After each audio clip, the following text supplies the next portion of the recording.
Welcome back, detectives. Let's dive into another horrible case. The case of the Parente family. William Michael Parente was born on July 20, 1949, in Bay Ridge, Brooklyn.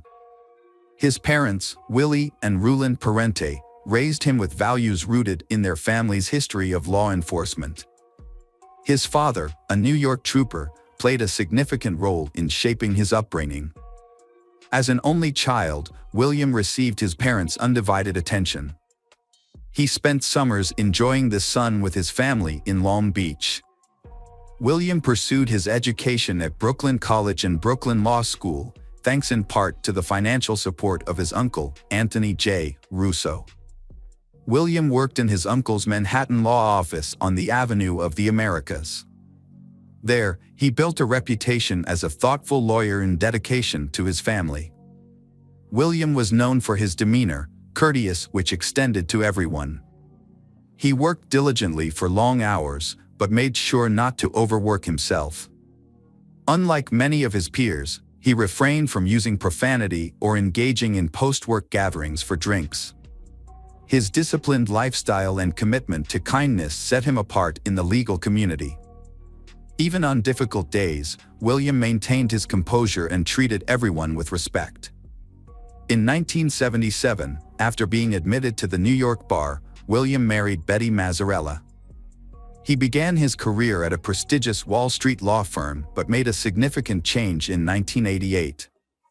When Betty became pregnant with their first child, William decided to start his own private practice. This change happened around the same time the family moved to Garden City, New York, an affluent community in Nassau County, Long Island.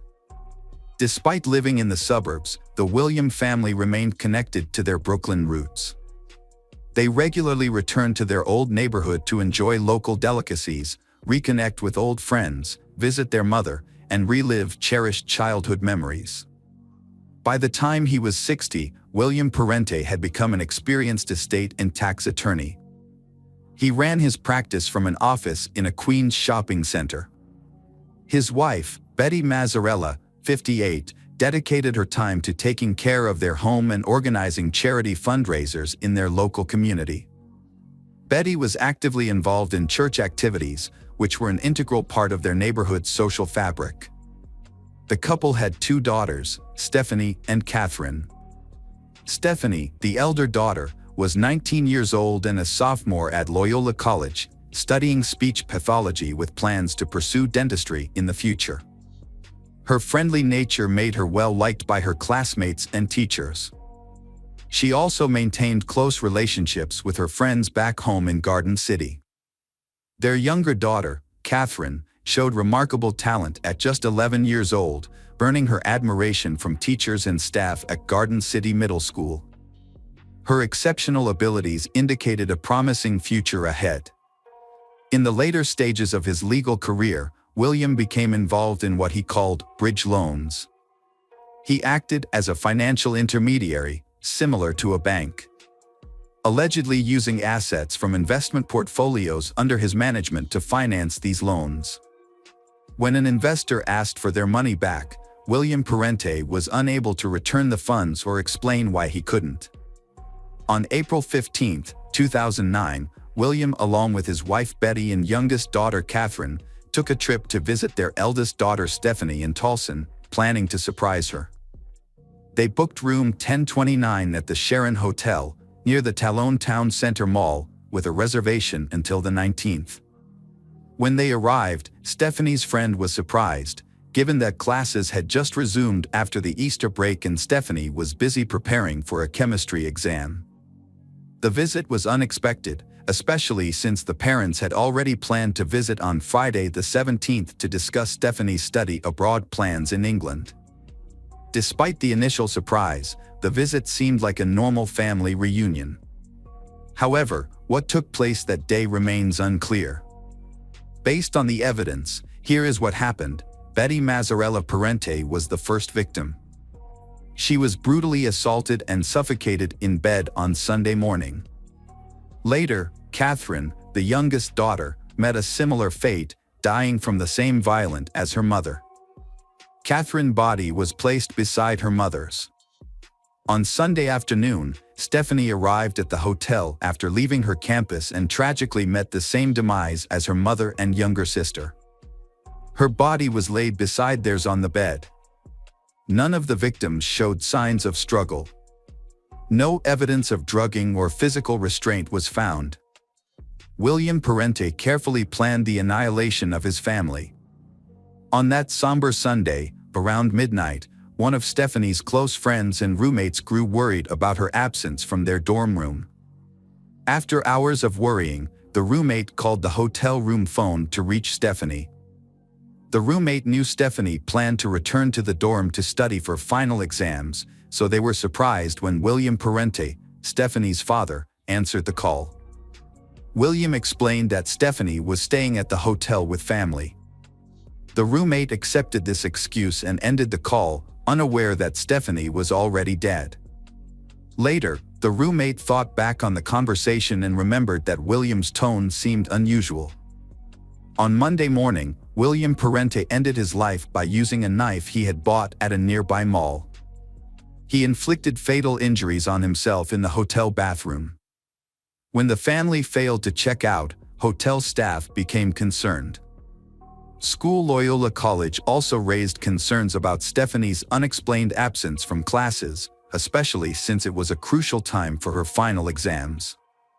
The college contacted the hotel, requesting a welfare check on Stephanie and her family. At 3 p.m., a housekeeper tried to enter their 10th floor room but found the door locked and received no response. The housekeeper alerted other staff, and a hotel manager entered the room. The manager found William Parente's lifeless body in the bathroom, having taken his own life with a knife. The manager quickly called emergency services and continued to investigate. As he entered the room further, he found 3 bodies carefully arranged on one of the beds. The victims were Betty Mazzarella and her 2 daughters, Stephanie and Catherine. The Baltimore County Police were immediately called to the scene, and all other guests on the 10th floor were relocated as part of the investigation. The police also took the family's Mercedes-Benz SUV from the hotel parking lot. After investigating, they determined that William Parente had committed a murder-suicide on that Sunday. And the police found that the causes of death were asphyxiation and blunt force trauma. They believe that Betty and Catherine were the first victims, followed by Stephanie. The police think that one of William's last interactions was with Stephanie's boyfriend, who tried to call Stephanie around midnight. However, Stephanie had already been killed by her father by then. Shortly after the call, William likely went to the bathroom and took his own life using a knife he had bought earlier from the mall. It is believed that William Parente's decision to kill his family and then commit suicide may have stemmed from an investigation into his possible involvement in a major fraud. William Parente was accused of being part of a Ponzi scheme, a type of investment scam where money from new investors is used to pay existing ones, often resulting in huge financial losses. Investors have been scammed of around $20 million, with one investor claiming a loss of $450,000. Investigations showed that William had issued bounced checks totaling $245,000 to investors, leading to further complaints to the New York Attorney General's office. After William Parente's death, some investors came forward with losses totaling millions of dollars. A colleague of William's made a poignant observation: financial losses can be recovered, but the loss of human life is irreparable. Friends and family have struggled to overcome their feelings of grief following the horrific incident. A memorial service was held at Loyola College on Monday night to honor Stephanie's memory. The family William Parente home, once full of life, became a somber space filled with tributes such as flowers and candlelit vigils. A funeral service was held at St. Joseph's Church in Garden City to commemorate Betty and her daughters. According to reports, Catherine's middle school classmates were transported by bus to attend the service. Stephanie's college peers made a significant effort to join, driving from Talon and arriving as early as 4 a.m. for the morning ceremony. The family was laid to rest together at St. Charles Cemetery in East Farmingdale, New York. In contrast, William Parente received a separate, private funeral service at a different location. He was cremated, but the location of his ashes was not publicly disclosed.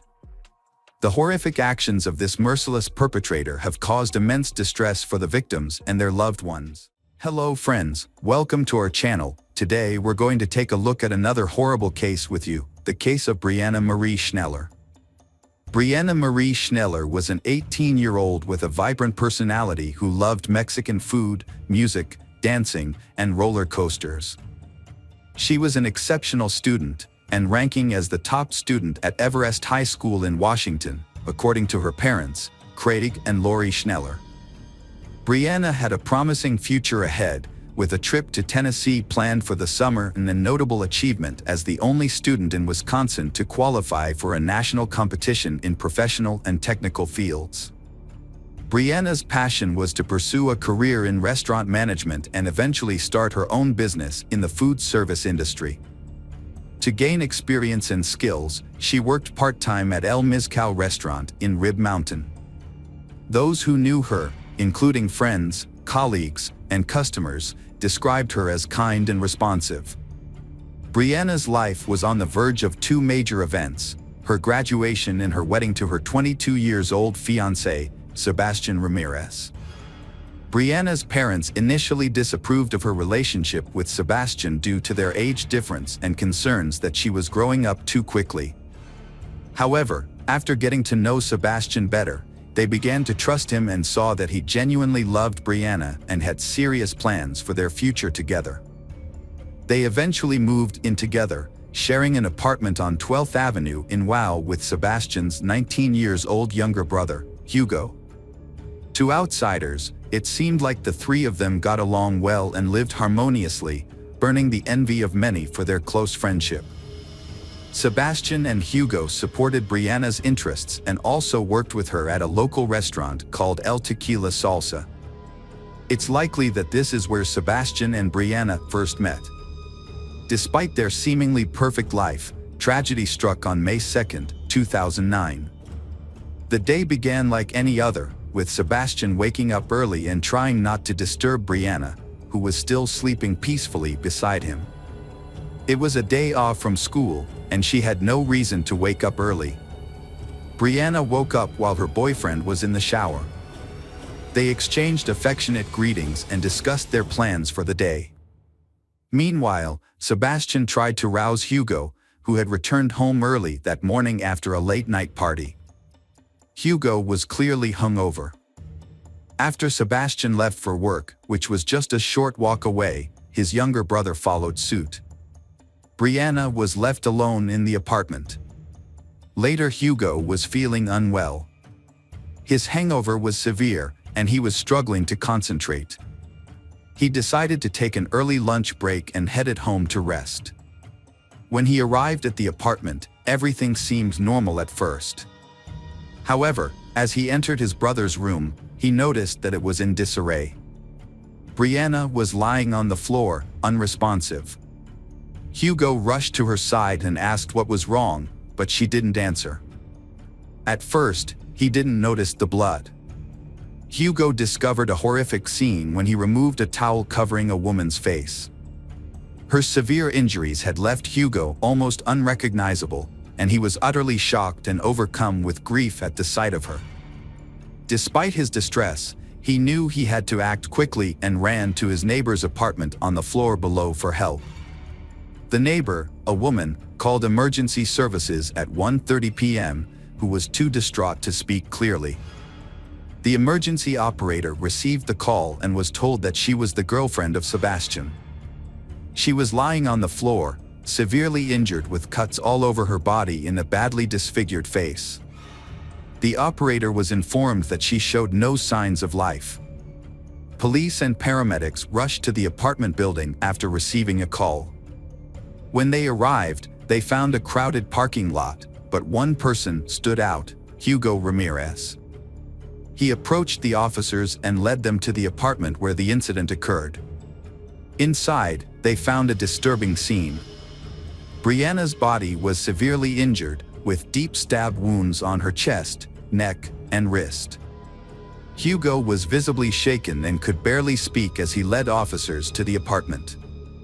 He simply pointed to Brianna's body, and the officers took note of the scene.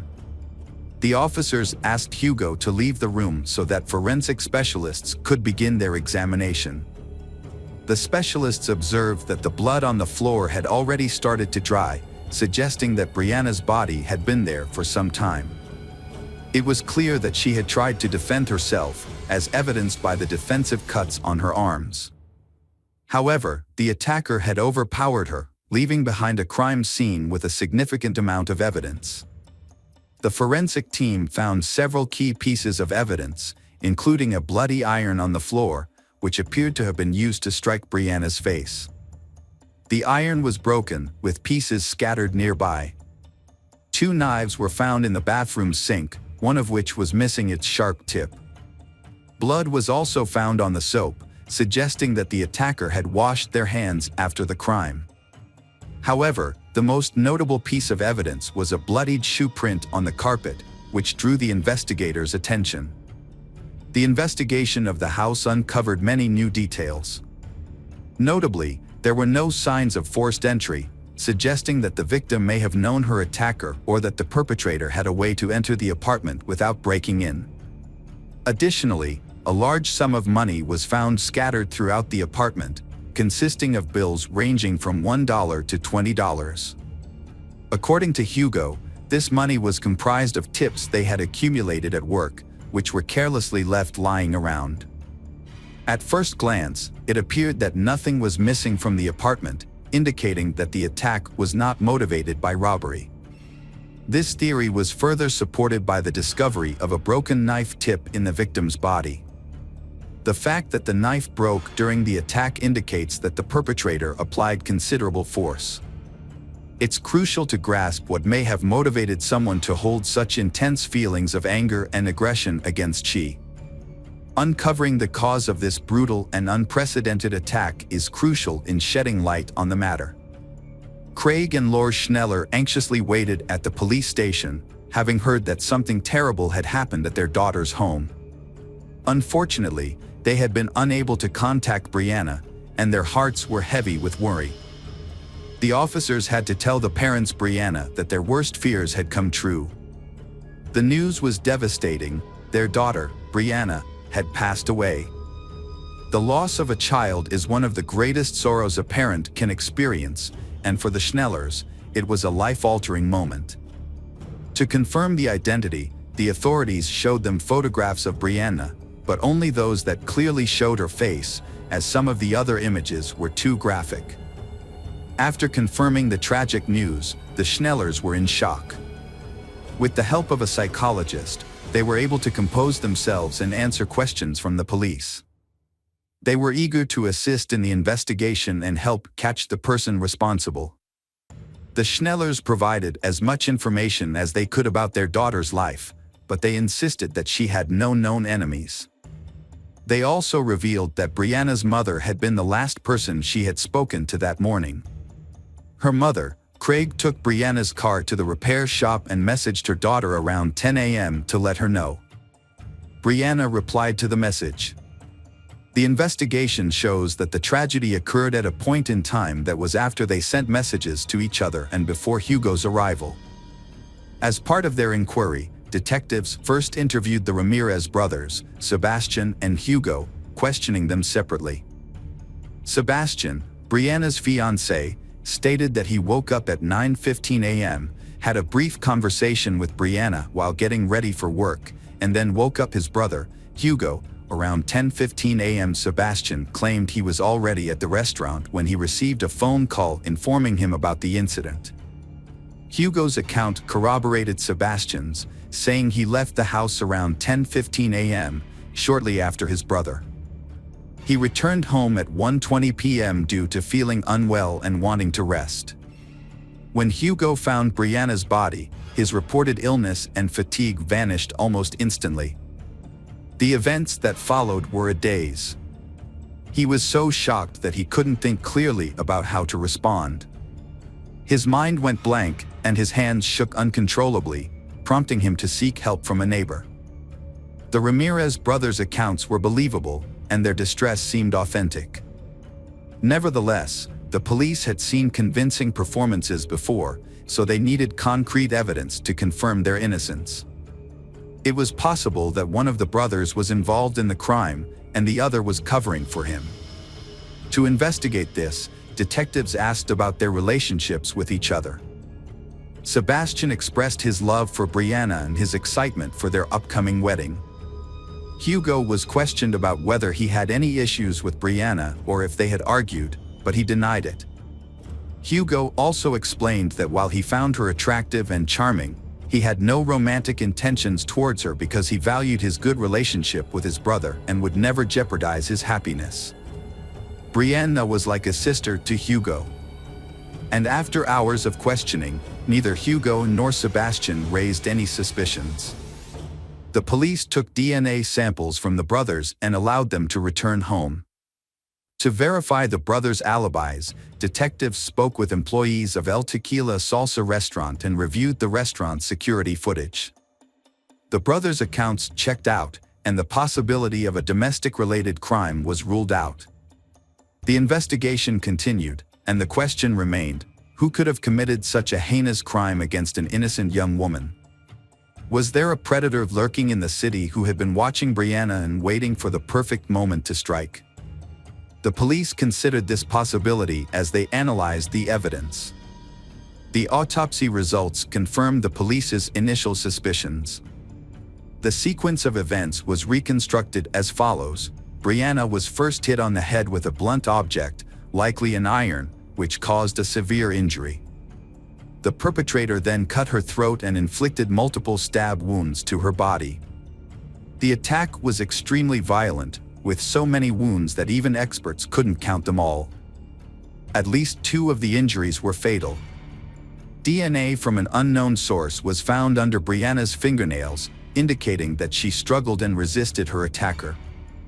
Initial reports that nothing was missing from Brianna's home were later found to be incorrect. Brianna's phone had actually been taken, and Sebastian was the one who discovered its loss and informed the detectives. This new information became a crucial lead in the investigation. The police learned from the phone provider that the phone was still active and obtained its location. Surprisingly, the phone was found to be nearby, specifically on the premises of the restaurant where Sebastian and Hugo worked. This revelation added complexity to the case, given the brothers' solid alibi and the suspicious circumstances surrounding the missing phone. The detectives rushed to the location and found that the phone's coordinates led them to the parking lot of a shopping center that housed the restaurant. A search of the area revealed that the phone was likely in one of the trash bins. After a brief search, a plastic takeout bag with the logo of El Tequila Salsa was found in a container. Inside the bag were the victim's phone, 2 mismatched gloves, and a pair of women's underwear. One of the gloves had a blood stain. The bag and its contents were sent to the lab for further analysis, which could potentially yield fingerprints or DNA from the perpetrator. After seeing a photo of the bag's contents, Sebastian identified his girlfriend's underwear. The police then questioned the restaurant staff multiple times. On May 5th, they asked everyone to provide a DNA sample and checked for any scratches or injuries. They also carefully reviewed all the surveillance footage, both inside and outside the building and nearby businesses. The police had a challenging task to figure out who had thrown away the bag. A kitchen worker initially caught the investigators' attention because he arrived late to work after Brianna had already been found lifeless. However, he had a solid alibi. He had been pulled over for speeding on his way to the restaurant. Reviewing the security footage was crucial to the investigation, which led them to another suspect, Raul Ponce Rocha, the 24-year-old kitchen manager. On the day of the crime, Raul left the building at 10:18 a.m. wearing a brown hoodie and returned 35 minutes later, at 10:53 a.m., without it. When questioned, Raul explained that he had gone to pick up his friend Luciano, a dishwasher at the restaurant, who lived in the same building as Brianna and her colleagues. Raul claimed the trip took about 20 minutes, but there was a 15-minute gap in his timeline that he refused to explain. Luciano corroborated Raul's story, stating they drove straight to work without stopping. Nevertheless, the detectives remained skeptical about the unaccounted 15 minutes and Raul's suspicious behavior. Raul Ponce Rocha, the manager of El Tequila Salsa, had raised suspicions due to the cuts on his hands, which he claimed were from working with knives. However, there was not enough evidence to detain him at that point. Further investigation revealed that on May 2nd at 1:16 p.m., a single employee had exited the back door of the restaurant, and at the same time, only one person had approached the trash bins. This led to the quick identification of the suspect, who was surprisingly Raul Ponce Rocha, not Sebastian or Hugo Ramirez as initially suspected. A search warrant was obtained for Raul's home, and the search uncovered some peculiar items. Under his mattress, investigators found 4 pairs of women's underwear, several adult videos, a brown hoodie, and a glove similar to the one found in the trash bin. On the same day, Raul's DNA samples were sent for comparison with those found on the plastic bag, and a strand of female hair found on his clothing was also analyzed. All the evidence pointed to Brianna. It was only a matter of time before the test results confirmed the match. Raul was eventually arrested on suspicion of first-degree murder. Sebastian was stunned when he learned that a suspect had been identified in the brutal crime. He had trouble believing that his co-worker, Raul Ponce Rocha, could be capable of such a heinous act. What motivated Raul to commit this crime, especially since he barely knew Brianna? Sebastian's impression of Raul was that he was a friendly and harmless person. The mystery began to unravel in 2011 when Raul stood trial. Despite a lengthy investigation, Raul consistently denied any involvement in the crime and never admitted guilt. However, the prosecution presented strong evidence that contradicted his claims. Raul's DNA was found on several key pieces of evidence, including the iron, knives, a plastic bag, and its contents, as well as under Brianna's fingernails. A shoe print at the crime scene also matched Raul's shoes. The evidence pieced together the events of May 2, 2009. On his way to work that day, Raul passed by Brianna's house, a place that had long fascinated him. Assuming she was out, since her car was not in the driveway, he took advantage of the opportunity to break into her apartment and take what he wanted. Raul had a disturbing habit of collecting women's underwear, with evidence found hidden under his mattress. On the day of the incident, Raul left work, supposedly to pick up his friend Luciano, but instead entered Brianna's apartment without warning. He easily gained entry, suggesting he may have had a key, and went directly to Brianna's room, where he began rummaging through her belongings. When Brianna confronted him, Raul was likely caught off guard and feared being recognized. Panicked, he grabbed the nearest object, an iron, and used it to strike her. He then escalated the violence by slashing her throat with a knife and inflicting multiple other injuries. The investigation found that the killer appeared to take pleasure in the brutal act, as evidenced by the numerous and excessive wounds inflicted on the victim. The attacker also used multiple knives during the assault. After committing the crime, Raul attempted to cover his tracks by washing his hands and removing his jacket, which was likely stained with blood. He then calmly returned to work, pretending nothing had happened, and drove Luciano to the restaurant as planned. Raul took advantage of the lunch break to dispose of the evidence bag in a trash bin, which was captured on the kitchen's video recordings. Before the trial, Raul admitted to meeting with Brianna but claimed he didn't kill her.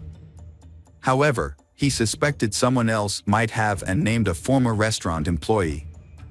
Raul stated that he saw this acquaintance, Sergio, at Brianna's house on the day she died. This confirmed that Raul had indeed entered the Ramirez apartment. However, when Raul left, Sergio stayed behind and had an argument with Brianna. Raul's statement raised more questions and led to further investigations. The authorities verified the information and managed to contact Sergio, who was abroad at the time. Sergio appeared at the trial and testified that he was not involved in Brianna's death. He proved that he was not in the country on the day of the crime, as he had left weeks earlier to care for his ill father in Mexico. It became clear that Raul had hoped to falsely accuse Sergio and create doubt among the jurors. However, his plan failed, and Raul's actions showed that he had no qualms about accusing an innocent person of a heinous crime, and he felt no remorse for his actions. The trial of Raul Ponce Rocha drew a large crowd, including Brianna's family members and her friends Sebastian and Hugo. The young men struggled to keep their emotions in check, prompting officers to intervene multiple times to restore calm. In the end, Raul was found guilty of murdering Brianna Schneller and burglary, and was sentenced to life in prison without the possibility of parole. He is currently serving his sentence at a correctional facility in Wisconsin. After the verdict, Brianna's father expressed his gratitude that justice had been served. He shared that he still keeps a Father's Day card Brianna gave him and cherishes every memory of her. Hello friends, welcome to our channel. Today we're going to take a look at another horrible case with you. The case of Ryan Poston. Ryan Poston was born on December 30th, 1982, in Fort Mitchell, Kentucky, to Lisa and Jay Poston. He had a strong and loving bond with his three sisters, Allison, Catherine, and Elizabeth, throughout his life. Growing up, Ryan had the opportunity to travel extensively and attend schools in Switzerland and the Philippines. This exposure broadened his horizons and gave him an adventurous spirit. Ryan was also known for his striking good looks, which, coupled with his charismatic personality, made him stand out in a crowd. After graduating from high school, Ryan attended Indiana University, where he earned a degree in political science, history, and geography. He excelled academically and graduated with honors in 2005. Following in the footsteps of his family members, Ryan pursued a career in law. He enrolled in the Salmon P. Chase College of Law at Northern Kentucky University.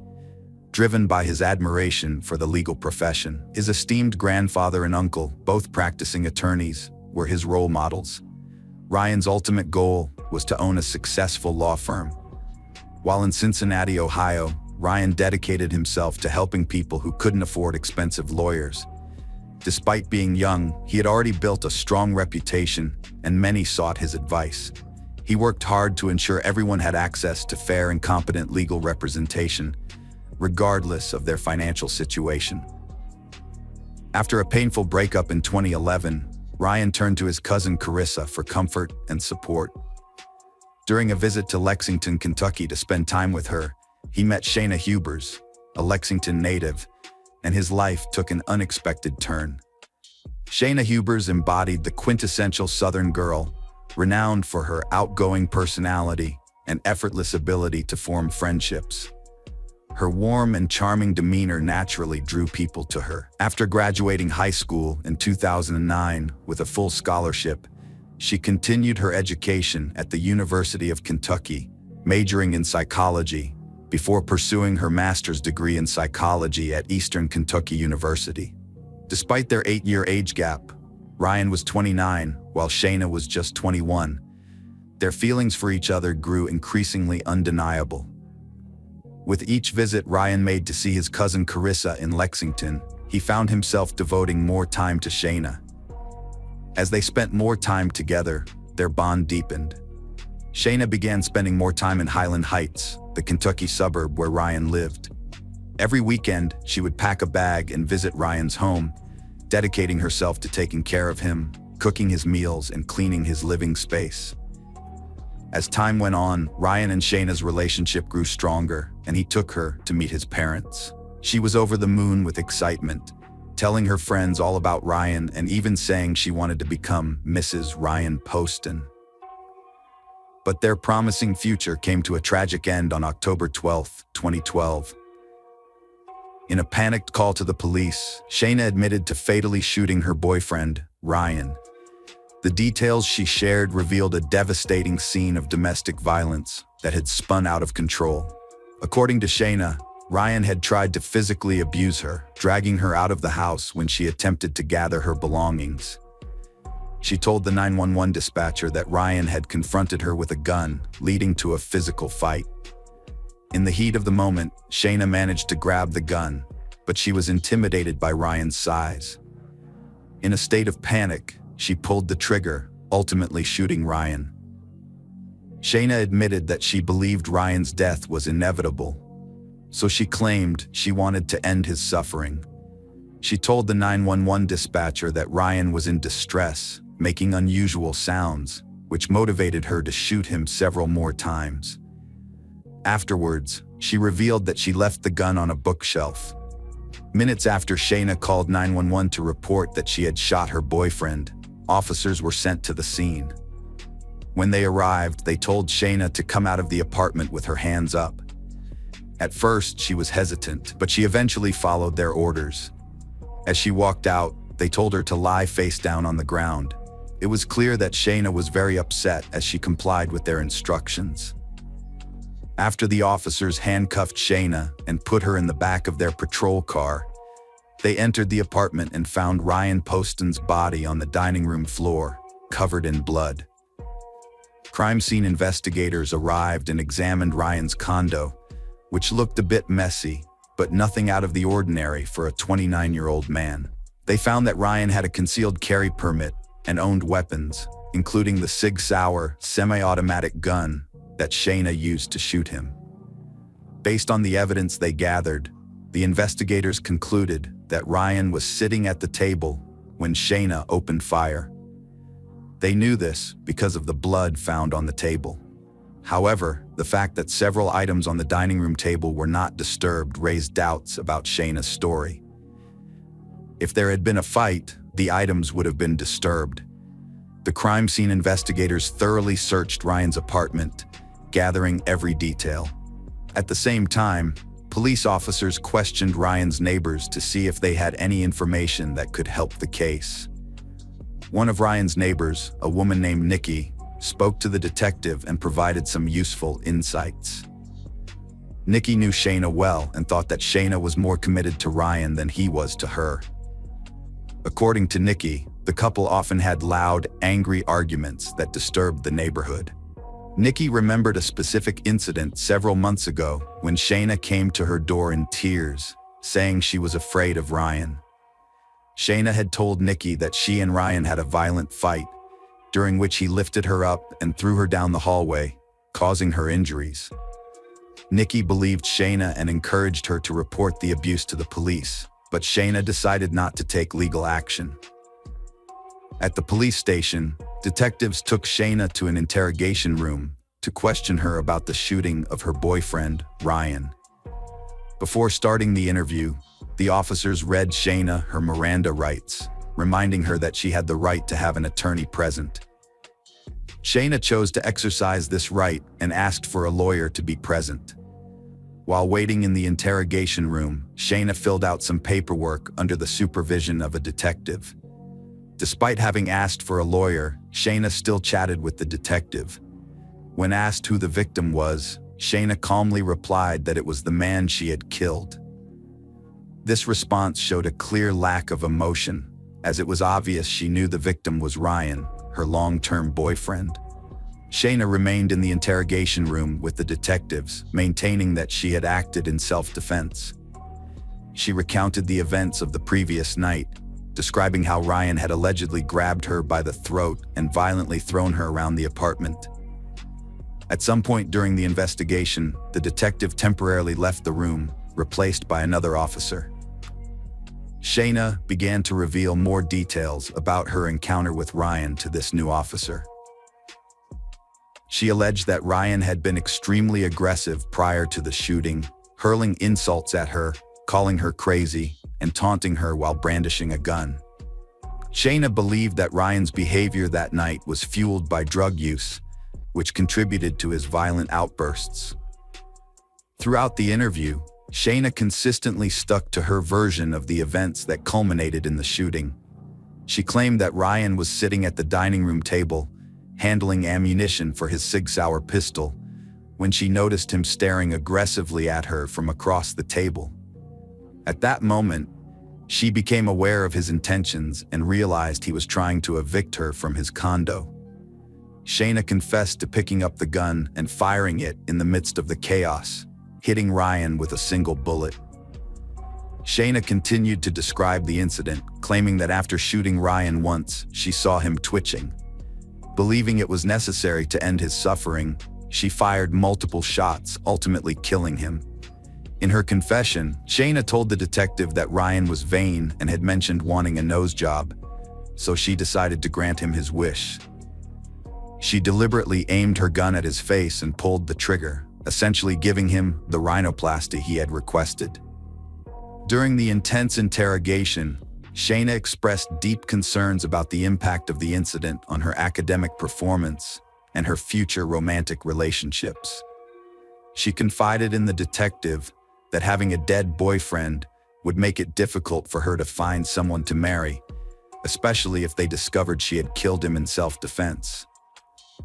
Despite her statement, the detective arrested and charged her with Ryan's murder.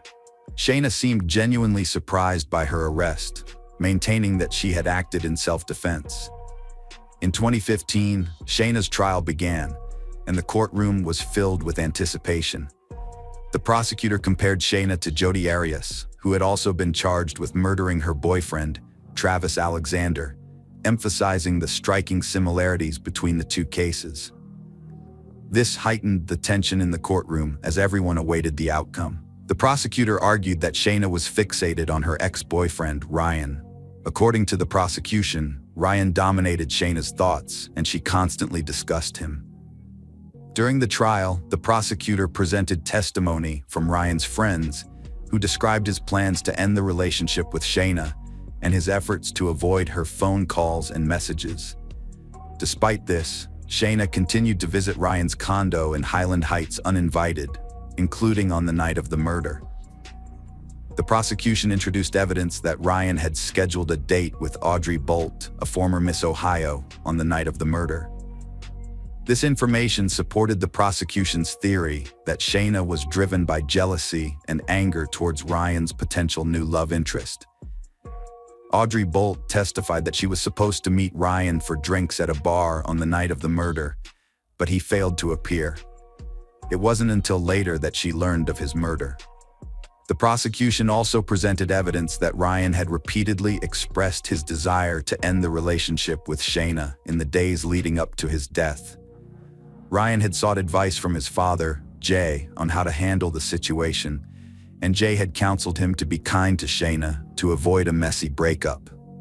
However, it appears that Shayna continued to exert control over Ryan on the day he was killed. The prosecution presented evidence of several text exchanges between Ryan and Shayna, in which Ryan clearly told her he did not want to see her that weekend because he had other commitments.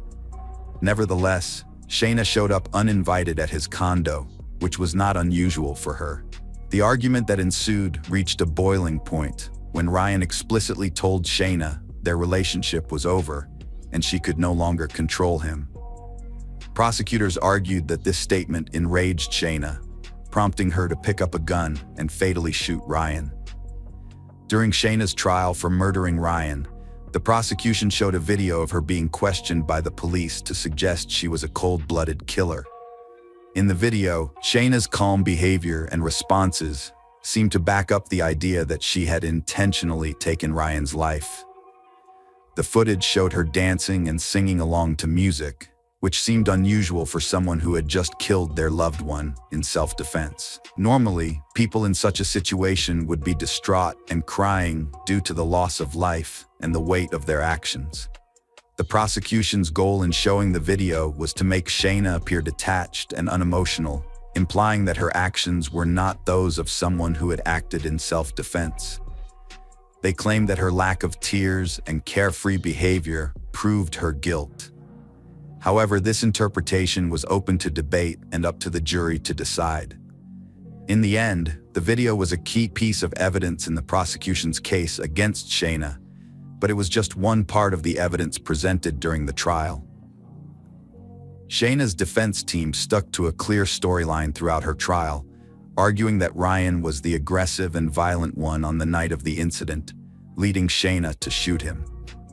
To back up this claim, they built a picture of Ryan's mental state, suggesting that a mix of drugs he was taking, including anti-anxiety medications and amphetamines, contributed significantly to his behavior. The defense team presented the jury with autopsy results showing the presence of these drugs in Ryan's system, strengthening their argument that the drugs influenced his actions. An expert toxicologist testified for Shayna, stating that a combination of drugs like anti-anxiety medications and amphetamines could cause someone to become violent and paranoid. This testimony aimed to provide a reasonable explanation for Shayna's actions, implying that she may not have intended to harm Ryan. During Shayna's trial in April 2015, the prosecution grew increasingly worried that she might be acquitted due to being a smart, young, and attractive woman, and that her self-defense claim might persuade the jury.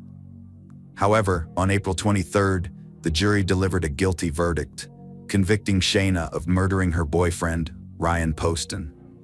At the August 2015 sentencing hearing, Shayna persisted in shifting the blame for Ryan's death onto him, which infuriated his friends and family. Despite the overwhelming evidence presented during the trial, Shayna stuck to her claim of innocence and refused to acknowledge her role in the events.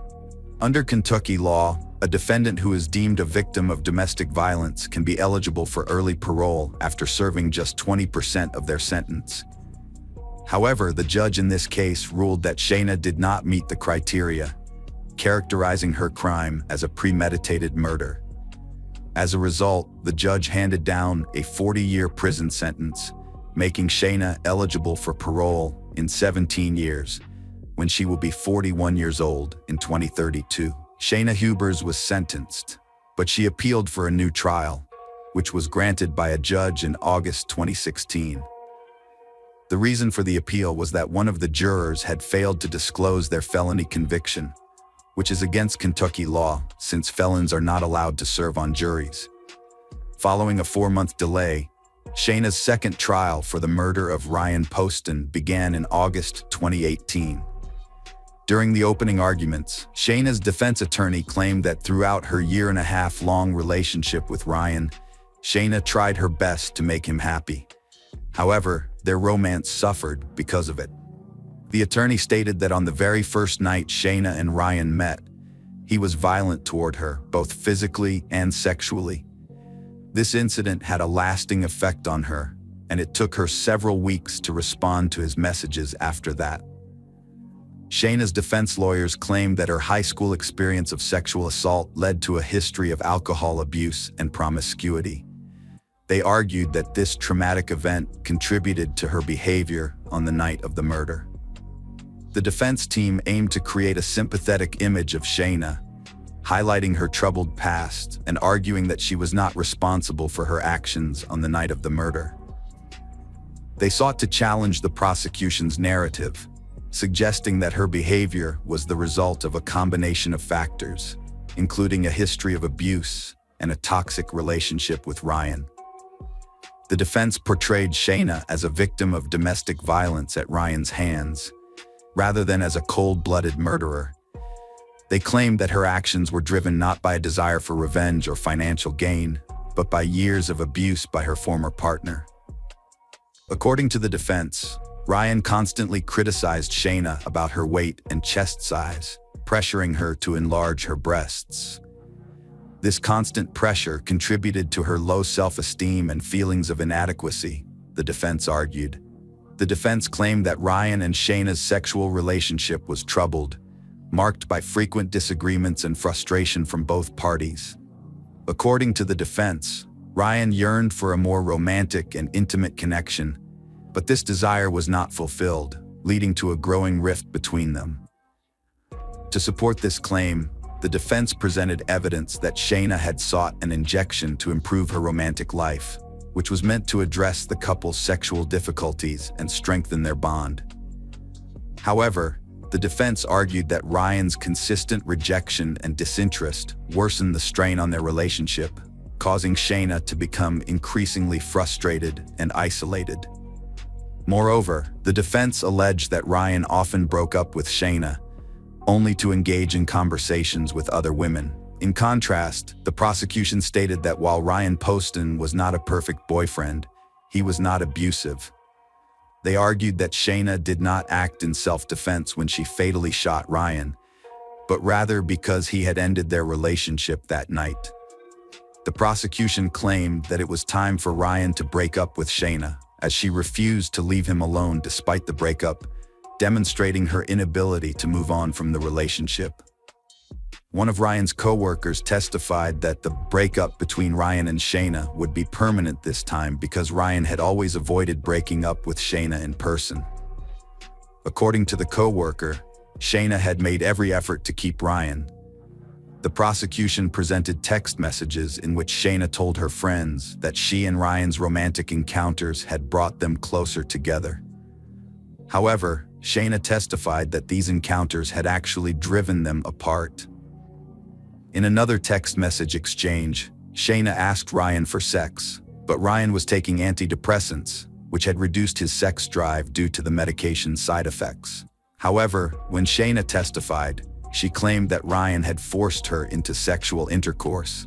After 5 hours of deliberation, the jury found Shayna guilty of murdering Ryan, despite contradictory testimonies and conflicting evidence. During the sentencing hearing, Shayna's mother emotionally addressed the judge, sharing stories of her daughter's singing talent, which had earned her multiple college scholarships. Through tears, she begged the jury to consider granting Shayna parole, arguing that her daughter still had the potential to positively impact people's lives. The mother acknowledged, however, that her pleas did not minimize the grief and pain experienced by Ryan Poston's family. Shayna was given a life sentence with no chance of parole. As part of her sentence, she must serve at least 17 years before becoming eligible for parole in 2032. She is currently serving her sentence at the Kentucky Correctional Institute for Women in Pewee Valley, Kentucky. Hello friends, welcome to our channel. Today we're going to take a look at another horrible case with you, the case of Carjan Oviedo. Rolando Angel Aquino was a charismatic individual who naturally drew people's attention.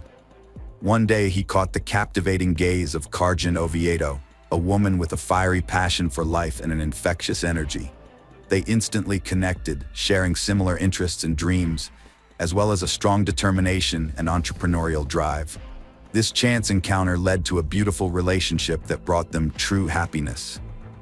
In 2016, the couple took the next step, moving in together and launching their own business, a warehouse, in their home. Carjan's keen eye for detail shone as she created a welcoming sign on one of the windows for customer service, alongside lists of items for sale.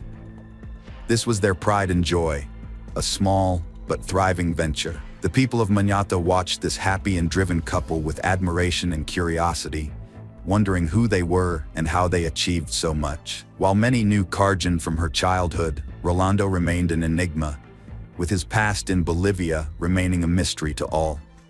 Rolando not only co-ran the business with Carjan, but he also worked at the Galeen Fair, where wholesale fruit sales took place. From the outside, it seemed like they had found their perfect life together, but even the strongest relationships can be put to the test. One day, Rolando was shocked to find Carjan in the car with another man. His initial reaction was anger, and in that moment, he almost destroyed the car's interior. Their picture-perfect relationship crumbled in a matter of minutes.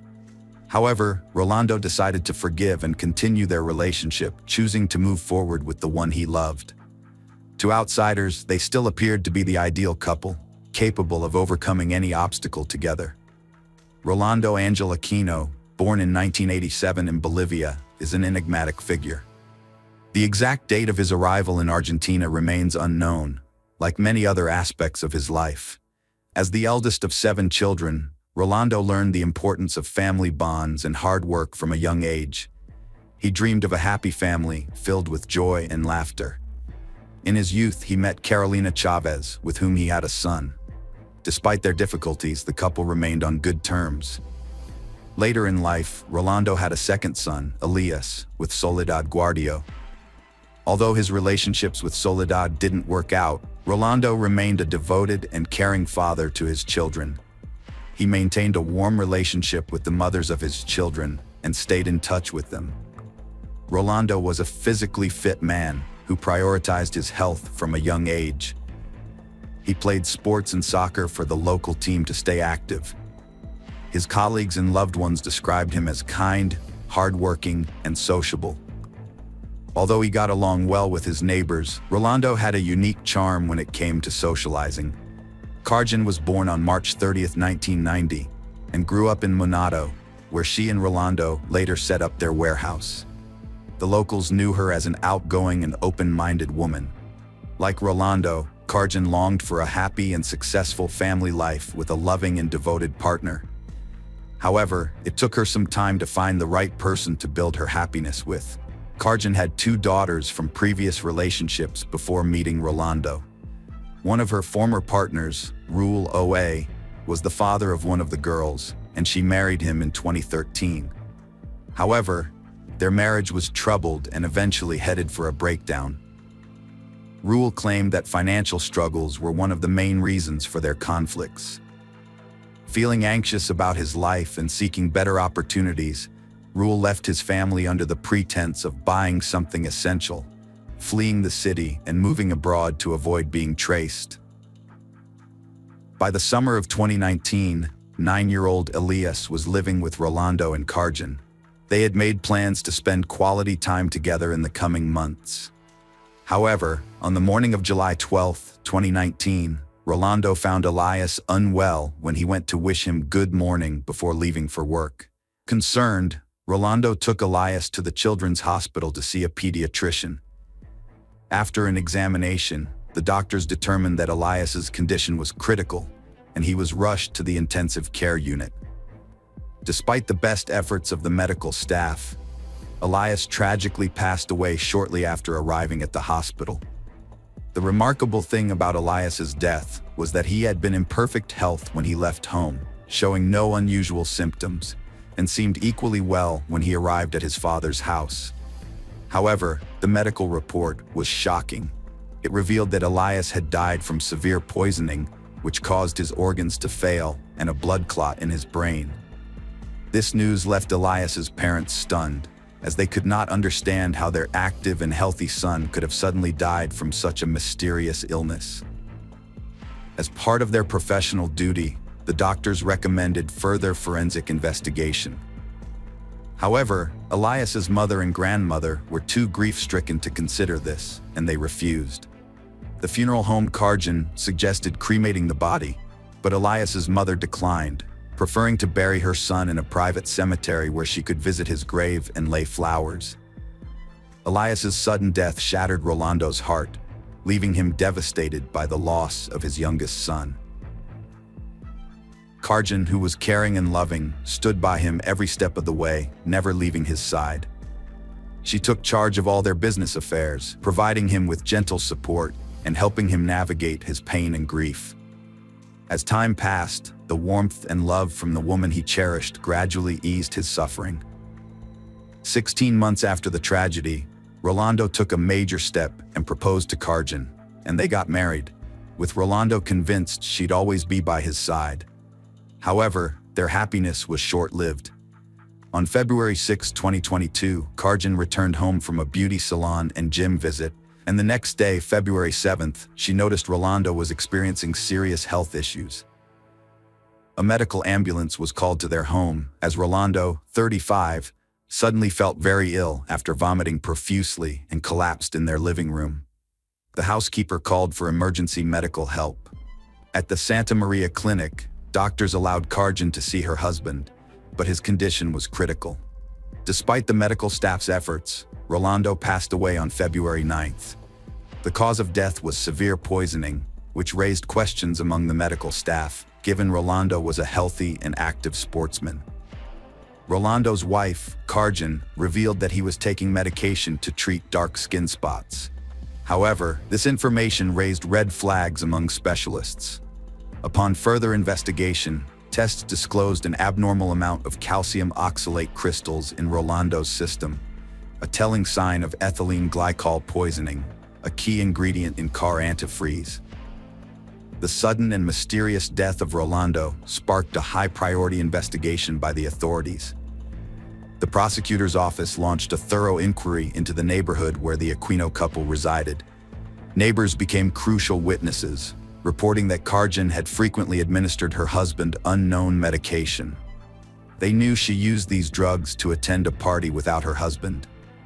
Nevertheless, neighbors also expressed concerns about Rolando's son, leading investigators to consider the possibility that Karjan intended to sedate her husband temporarily rather than kill him. The Technology Crimes Unit officers' findings completely dismissed the idea that Rolando's death was accidental. They requested forensic examinations and questioned Karjan, Rolando's wife, thoroughly.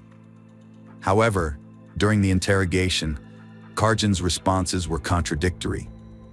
The officers asked her to identify the substance she had given her husband before he died, and she claimed it was a skin blemish remedy that she had administered through an IV. When they asked her to produce a vial of the solution, Karjan said the housekeeper, Claudia Cortez, had already thrown it away. But when the officers interviewed Claudia, she denied Karjan's statement about the discarded vial. Claudia also revealed that she had overheard a conversation between the couple in which Rolando expressed dissatisfaction with his medication. Karjan was detained, and her cell phone was seized as part of the investigation. The news of Rolando's death shocked his family, friends, and teammates. Those who regularly visited the Aquino couple's warehouse and other locals were also stunned. Everyone struggled to understand what had happened and why the family's father had died so suddenly. Rolando's ex-husband was shocked when rumors started circulating that Karjan had deliberately poisoned him. The ex-husband described Karjan as always being affectionate and never violent towards him. However, an investigation into Karjan's phone revealed that she had searched online for information on the most deadly poisons and ways to erase her search history. Furthermore, records showed that she had ordered ethylene glycol twice from an online store.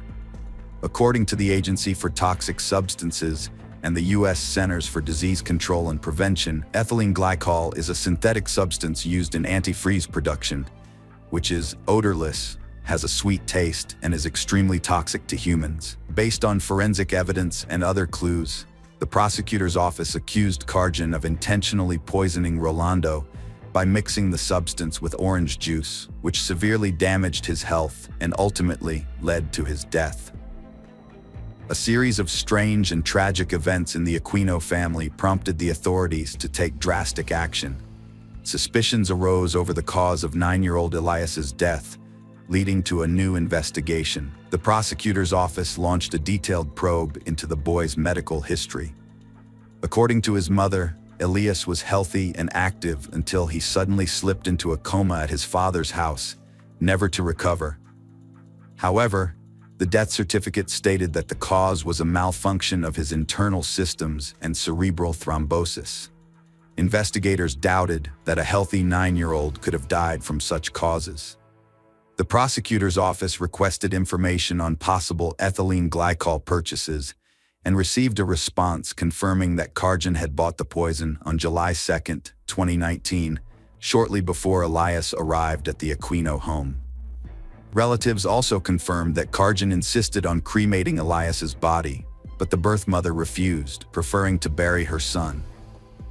The gathered evidence was sufficient for prosecutor Claudia Rios to file new aggravated murder charges against Karjan on March 4th, related to Elias's poisoning. On March 14th, a judge ordered Karjan's pretrial detention, which she tried to appeal, but the judge rejected, ruling that she should remain in custody until the trial began. The highly anticipated trial commenced on November 28, 2022, at the Mendoza Criminal Court, drawing widespread public and media interest. 2 pending indictments were being addressed, one led by prosecutor Fernando Guzzo, focusing on the murder of Elias, and the other involving Claudia Rios, related to the murder of Rolando. Karjan's defense team sought to counter the charges, claiming that Rolando had a history of violence and abuse, and that there was insufficient reliable evidence to support the allegations. They emphasized that Karjan lacked a motive for the murders, pointing out that she was the sole owner of the house, cars, and business. The defense also argued that the charges against Karjan were unfounded and suggested that her partner might have purchased antifreeze by hacking into her account. Additionally, Karjan claimed to have an alibi for February 6th, the day her husband was poisoned, as she was not at home when he began experiencing health problems. After the initial phase of the trial, the defendant, dubbed the Gumalan poisoner by the media, was given the opportunity to speak. Emotionally, Karjan denied committing the heinous crime, stating that it was extremely distressing for her to be accused of something she did not do, especially considering she was a mother to 2 young daughters. The court hearing continued, with a focus on witness testimony that brought new aspects of the case to light. The prosecution questioned Karjan, targeting key points. Specifically, they asked her if she had suggested cremating her son Rolando. Karjan responded firmly that the decision wasn't hers to make, and she never made such a suggestion. Next, the prosecution called relatives of the deceased to testify, providing more details about what happened. Soledad Elias's mother took the stand, telling the court that after her son's death, Rolando told her that Karjan had suggested cremating Elias's body so that both families could keep the boy's ashes. However, Soledad rejected the idea. She also shared her memories of meeting Rolando at the cemetery, where he mentioned Karjan's jealousy. According to her, Karjan and Rolando's relationship was troubled to the point where they even slept in separate beds. Carolina, the mother of Rolando's first child, was another witness. She stated that her ex-husband Rolando and Karjan slept in separate rooms, although she had never interacted with Karjan before the incident. However, on the morning of February 8th, Karjan called Carolina to inform her that Rolando was ill and hospitalized. Karjan claimed that Rolando had probably taken some medication and was feeling unwell, and asked Carolina to help her unlock Rolando's cell phone, suspecting that he was seeing another woman. Carolina was shocked to hear about Rolando's condition, as they had met just a few days prior and he seemed fine. When she arrived at the hospital, Karjan was already there, talking to the doctors. Carolina was not allowed to enter, so she waited outside. As she was leaving, Karjan told her that everyone else had left, which made Carolina suspicious. She demanded an explanation from the doctors, who told her that Rolando had lost consciousness and was not responding to treatment. Carolina then complained to the hospital secretary and later spoke to Karjan, who claimed that Rolando had taken medication for skin blemishes, which caused an allergic reaction. According to Karjan, the medication bottle was no longer available because the housekeeper had thrown it away. The accumulation of these details only served to deepen the mystery surrounding this complex case. As the trial progressed, medical professionals and experts took the stand to present crucial forensic evidence, as well as the findings of a comprehensive psychological examination. This new evidence shed light on previously overlooked details that had gone unnoticed until then. Dr. Ivana Marinelli, a pediatrician at the hospital, recalled Elias's hospitalization in July 2019. At the time, Elias was rushed to the hospital with severe breathing problems and required immediate intubation. A CT scan revealed a severe blood clot in his brain.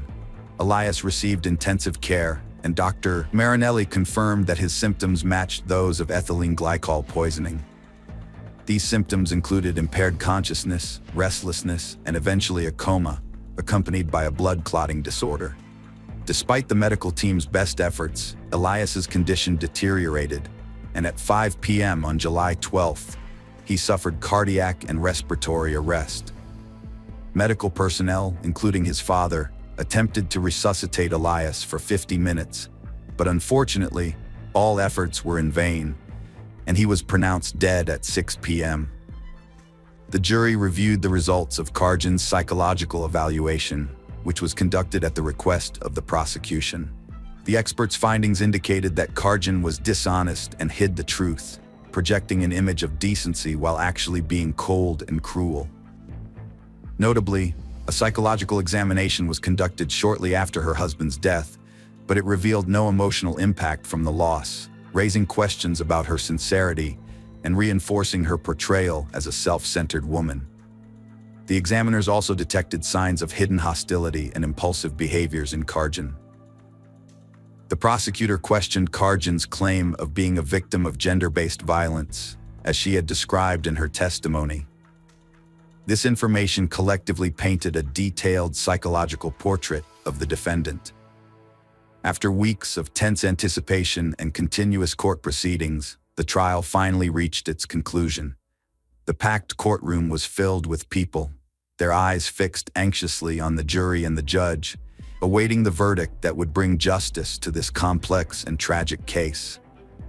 The prosecutor asked the jury to convict Karjan, emphasizing that the evidence pointed to her as the mastermind and perpetrator of both murders. She bought ethylene glycol, got rid of the packaging, and made it look like regular juice. As a result, her loved ones suffered and died without her assistance. The prosecution and the plaintiff urged the jury to deliver a unanimous guilty verdict, insisting it was the only way to achieve justice. They wanted Karjan to be convicted of murder with evidence of extreme cruelty. In contrast, the defense argued that there wasn't enough evidence to prove their client's guilt beyond a reasonable doubt. They claimed that a person's character, good or bad, doesn't necessarily determine their involvement in a crime, and that for their client, the deaths of Rolando and his son were a devastating tragedy. Despite the defense's arguments, Karjan joined the notorious ranks of Argentine criminals who poisoned their victims. After a lengthy silence and a tense wait for the verdict, the jury delivered their decision. In a unanimous verdict, they found Karjan guilty of murdering Elias and committing the crime with exceptional cruelty. Additionally, they convicted her of Rolando's aggravated death, which was caused by an insidious procedure. Karjan, dressed in black with white beads around her neck, remained expressionless as she heard the verdict. The jury's guilty verdict resulted in her receiving a life sentence in prison. Karjan, the defendant, attempted to evade punishment for the treacherous murders that shocked society and left many unanswered questions.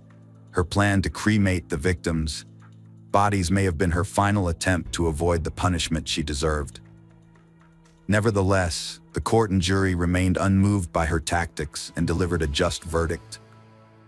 Why did Karjan kill her loved ones? This question remains unanswered, a mystery that continues to baffle. On the surface, she had everything one could ask for to be happy. Yet perhaps the root of her motive lay hidden in the recesses of her own soul, driven by jealousy, self-interest, or an inflated sense of pride. Despite the heinous nature of her crime, Karjan refused to acknowledge her guilt, leaving the true motives behind this dark act unclear. Now, as Canova faces a lengthy prison sentence, she will have ample time to reflect on the dark forces that may have consumed her, ultimately destroying not only her own life, but also those around her. This tragic tale serves as a poignant reminder that even in the closest of relationships, terrible secrets and mysteries can lurk beneath the surface, and that true love and loyalty must always be our guiding principles. Hello friends, welcome to our channel. Today we're going to take a look at another horrible case with you. The case of Lisa Harnum. Lisa Cecilia Harnum was born on June 12, 1981, in the Toronto suburbs of Canada as the second child in her family. She was raised alongside her older brother Jason, with whom she has always been very close. Their single mother, Joanna, brought them up independently. Since their father left the family when they were very young and played no further role in their lives, Lisa and her brother had no memories of him. From an early age, Lisa grew up to be an active and purposeful girl. She participated in sports with her brother, attended martial arts classes, and enjoyed playing soccer and volleyball. However, her true passion was ballet, which she practiced at the dance studio for several hours daily. As a tall and slender child, Lisa's professional ballet training required a strict diet, which unfortunately had a detrimental effect on her growing body. During adolescence, Lisa developed anorexia as a result of her eating disorders. For a long time, she kept her problem hidden, believing she could overcome it alone. However, when her weight dropped to critically low levels, her mother intervened and had Lisa hospitalized for several months to recover and gain weight. After graduating, she pursued dancing classes and decided to enter the beauty industry. Alongside her university studies, she worked as a perfumer at a large cosmetics chain store, and in her free time, studied makeup and hairdressing techniques. When she turned 24, Lisa moved to Australia in 2005, driven by a desire for drastic change. She wanted to escape to a warmer climate and explore the world. On a one-year work visa, Lisa traveled to another continent. Her mother, Joanna, accompanied her for the first few months to ensure a smooth transition. Once satisfied that her daughter was settled, Joanna returned to Toronto, confident that Lisa could take care of herself. Lisa settled in Sydney, renting a cozy apartment, and soon landed a job at a small local cosmetology company. Once her visa expired, she made the decision to make Australia her permanent home. To achieve this, she first extended her stay for another year, and then began preparing the necessary documents required to obtain Australian citizenship. Lisa faced challenges in her personal life, partly due to her preference for older men, possibly stemming from her absent father figure. In 2006, she started a romance with a coworker nearly twice her age at Sydney Cosmetics. They moved in together, and her family approved. They traveled extensively, but eventually broke up a year after their engagement, with the age difference likely a factor. In 2010, Lisa graduated from the Sydney College of Stylists and landed a job as a hairdresser at a popular beauty salon, where she swiftly earned the respect of her colleagues and the trust of her clients. Around the same time, she started dating a new boyfriend, but their romance was short-lived after Lisa discovered he was married. Refusing to get involved in destroying someone else's family, she ended the relationship promptly. Before that, at a party, her boyfriend had introduced her to his friend, Simon Gitney, a businessman. This chance encounter would ultimately prove disastrous for Lisa. Born in December 1973 in Maryland, Simon Gitney came from a large, religious family of Lebanese immigrants. Raised alongside 5 siblings in a strict, obedient household, Simon struggled to control his emotions and anger from a young age. He was possessive, intolerant of rejection, and prone to violent outbursts, which eventually led to serious legal troubles. At 18, Simon Gitney was first incarcerated for harassing his ex-girlfriend at her workplace. The store owner intervened, but Simon returned with friends, assaulted the owner, and was subsequently arrested. Due to good behavior, he only served a few months before being released on bail. 3 years later, Simon was arrested again, this time for theft. He resisted arrest, engaged in a violent struggle, and bit off a policeman's earlobe. Although he faced a severe prison sentence, the pastor of the Lebanese Christian church, which his family belonged to, intervened on his behalf. As a result, Simon served only a year and a half in prison. In 2000, Simon was arrested for drugs. He served 2 years of a 4-year sentence. After his release, Simon transformed his life. He co-founded a luxury shoe business, invested in real estate and a premium car, and hid his criminal past from others. Simon and Lisa exchanged numbers at a party and started chatting. When Lisa complained about her living situation, Simon offered her a free room in his apartment while she looked for a new place. Despite her mom's concerns, Lisa moved in, thinking Simon might be gay due to his appearance and piercings. They lived separately for months, but grew closer over time, and a romance blossomed. Simon, 37, and Lisa, 28, were a couple. To Lisa, Simon seemed like a charming prince from a fairy tale. He was outgoing, cheerful, and lavished his love with gifts and surprises. They went everywhere together, including the elite sports club, which Simon had been attending for years. Lisa thought she had found her soulmate and would live happily ever after with him. She couldn't stop talking about him to her mom, brother and friends, unaware that their fairy tale was about to come to an end. Simon's behavior changed 6 months in, but Lisa didn't notice. He distanced her from friends and family, erased her boundaries, and tried to control her views and tastes. He convinced her to quit her job at a beauty salon where she was happy by throwing a scene and forcing her resignation. A month and a half after that, the couple relocated to a luxurious 15th-floor apartment in an elite residential complex. Unbeknownst to Lisa, the apartment was heavily equipped with hidden surveillance cameras. Simon gifted Lisa an expensive smartphone and laptop, pre-installed with spyware that enabled him to monitor her messages, emails, and calls, as well as track her every move. He also gained access to her social media accounts, giving him the power to delete friends, posts, and photos at will. Catani's control over Lisa's life intensified daily, but he cleverly made it seem as though Lisa was voluntarily complying with his demands. He had invaded every aspect of her life, eliminating any semblance of privacy. Catani dictated Lisa's appearance, forbidding her from wearing makeup, claiming it made her look tacky, and instead bought her dull gray and black clothing, discarding her old outfits as too revealing. He restricted her movements, only allowing her to leave the apartment accompanied by him, and solely visiting places of his choice. He even banned her from going to the gym, instead purchasing expensive exercise machines, citing that she could now work out from home. Lisa's social media friend lists were shrinking daily, and Ghani finally convinced her to delete her accounts. With no friends left in real life, all her contacts and calls were closely monitored by Simon, who only allowed her to communicate with her mother and brother. During her last visit home in December 2010, Lisa decided to fly to Canada to spend Christmas with her family. Simon had planned to accompany her, but his urgent business matters prevented him from doing so. Despite initial reservations, he eventually agreed to let her travel alone, provided she adhered to his strict rules and conditions.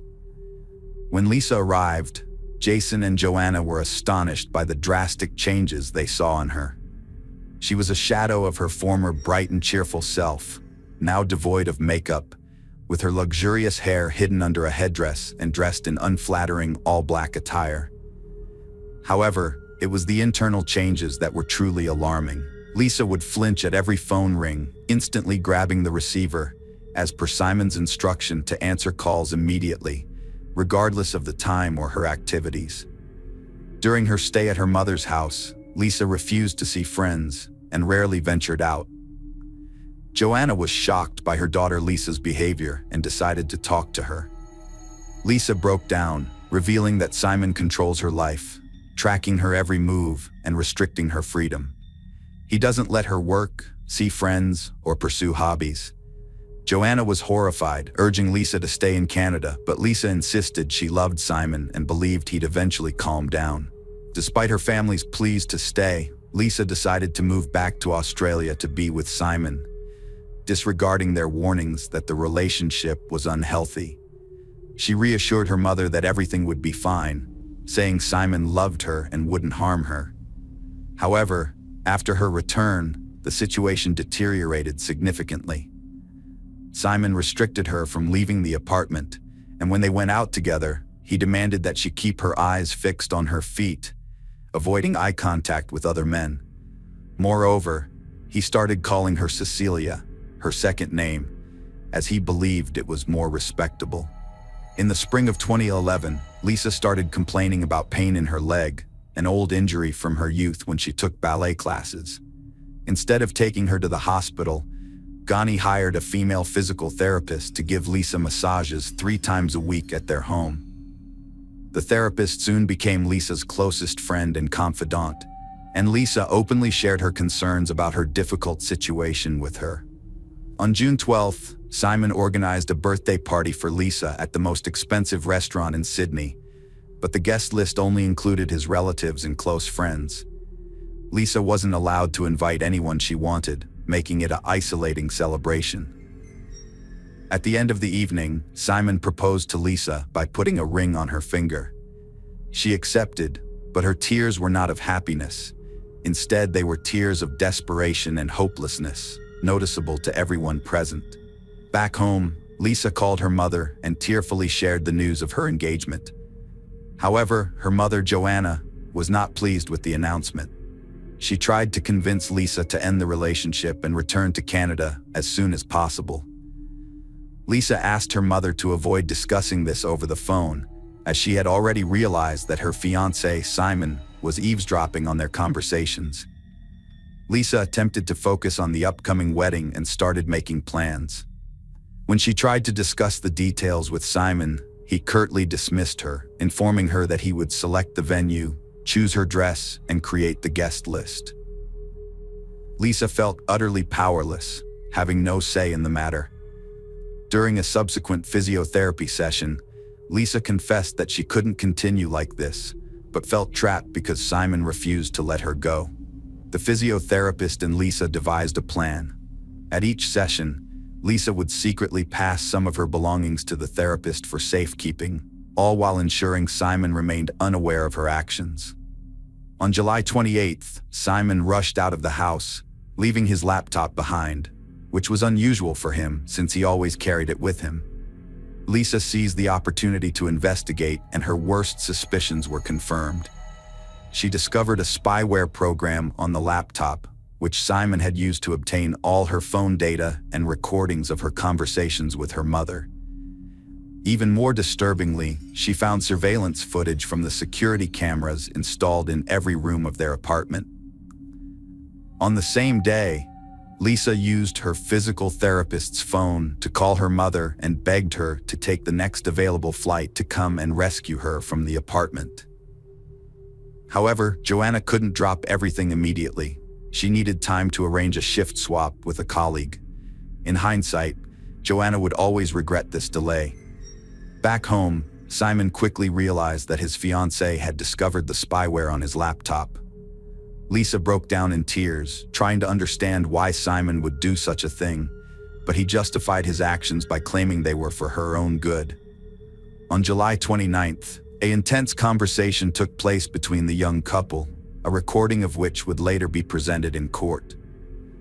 Lisa was overcome with emotion and asked to leave, but Simon remained calm and assured her that this would never happen, suggesting that she was suffering from mental health issues. On the morning of July 30th, 2011, Lisa woke up early, got dressed, and gathered her important documents and belongings in her purse. She locked herself in the bathroom and made a final phone call to her mother, warning her that if anything bad happened to her, it would be Simon's fault. It seemed Lisa was attempting to sneak out of the apartment while Simon slept, but unfortunately she was unsuccessful. What happened next is unclear, but according to neighbors, they heard a scream in the hallway. However, before they could react, the noise abruptly stopped, and exactly a minute later, a young woman fell to her death from the 15th floor balcony. Passers-by on the street also heard the scream and saw the body falling from a great height, but they didn't have time to understand what was happening. A man walking his dog that morning, who was closest to the scene, heard a noise and looked up. He saw a man holding something large, which he then threw down. When people arrived at the scene, they found a young woman lying on the ground, but despite their efforts, they couldn't help her. She died instantly, having suffered severe injuries.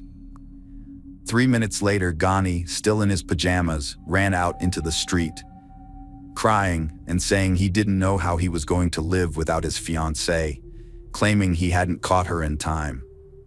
At first, it seemed like an accident, but Ghani quickly claimed that his fiancée had intentionally ended her life. A note found in his pocket and a disturbing video suggested that something strange was going on. After the body was taken to the morgue and examined, a torn note was found in different pockets with the message, "There are cameras everywhere in the apartment." It's likely Lisa was afraid Simon would discover the note, so she ripped it into small pieces and scattered them among her pockets. An investigation revealed that indeed, multiple cameras were installed in the apartment, but the hard drive containing the recordings was nowhere to be found. Simon claimed that there were no video recordings at all. However, a surveillance camera in the communal hallway caught a disturbing scene. The short footage shows Lisa fleeing the apartment and calling for help, but Simon grabs her from behind, covers her mouth, and drags her back inside. This incident occurred just a minute before she fell off the balcony, and it was the scream that the neighbors heard. Ghani's laptop contained a recording of a conversation between Ghani and Lisa from the night before the tragedy, as well as spyware that Simon used to monitor his fiancée's activities. Simon claimed that he and Lisa had an argument that morning, during which she became hysterical and ran out into the hallway, screaming. He said he managed to bring her back inside because he didn't want to attract the attention of their neighbors. According to Simon, he then tried to call Lisa's mother, but she ran out to the balcony and jumped to her death just as he was doing so. Simon admitted that Lisa had previously threatened to take her own life, but he hadn't taken her warning seriously. Meanwhile, Ghani attributed the spyware on his laptop to Simon's supposed concern for Lisa's safety. During the trial, Simon was accompanied by Rachel Louise, a 22-year-old model who bore a striking resemblance to his late fiancé. However, it was later alleged that Rachel Louise was only using Simon to gain fame and attention, and that she willingly spoke to the press and appeared on TV to declare that Simon was incapable of harming a woman. Simon's lawyers attempted to persuade the court that Lisa was unstable, prone to outbursts, and potentially responsible for her own death, despite evidence of her long battle with anorexia and her treatment at a clinic. They also claimed that Simon, being shorter, would have been physically incapable of lifting Lisa, who was taller, or throwing her over the balcony. However, a gym trainer, who regularly saw Simon, testified that he was much stronger than he appeared and could easily have lifted Lisa, contradicting the defense's claims. This was further supported by the absence of Lisa's fingerprints on the railing and glass barrier, which suggested she could not have jumped without touching them. Additionally, the physiotherapist who had been confided in by Lisa and received her belongings in the hope of escaping her abusive relationship testified in court, providing crucial evidence. In the end, Ghani was found guilty of murdering his fiancée and sentenced to 26 years in prison, with the possibility of parole after 18 years. After the verdict was announced, Rachel Louise became enraged and started insulting the judge, which led to her removal from the courtroom.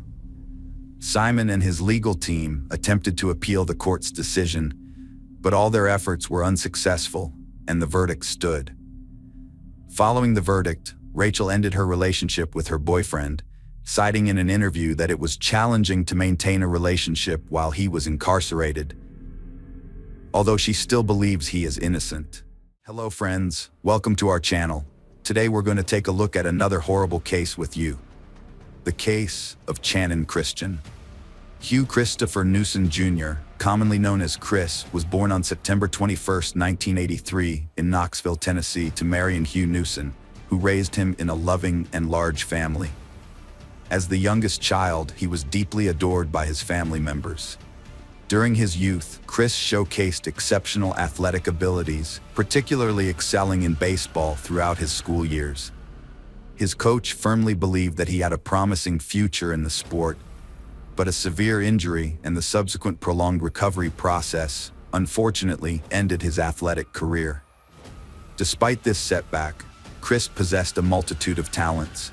He was an unskilled artist, a proficient guitar player, had impressive woodworking skills, and possessed in-depth knowledge about cars and motorcycles, having dreamed of becoming a mechanic during his youth. Following high school, Chris's passion for carpentry took center stage, leading him to attend the prestigious University of Tennessee, where he proved to be a diligent student, consistently ranking among the top of his class. Channin Christian was born on April 29, 1985, in Nacogdoches, Texas, to Dina and Gary Christian, the younger of their two children.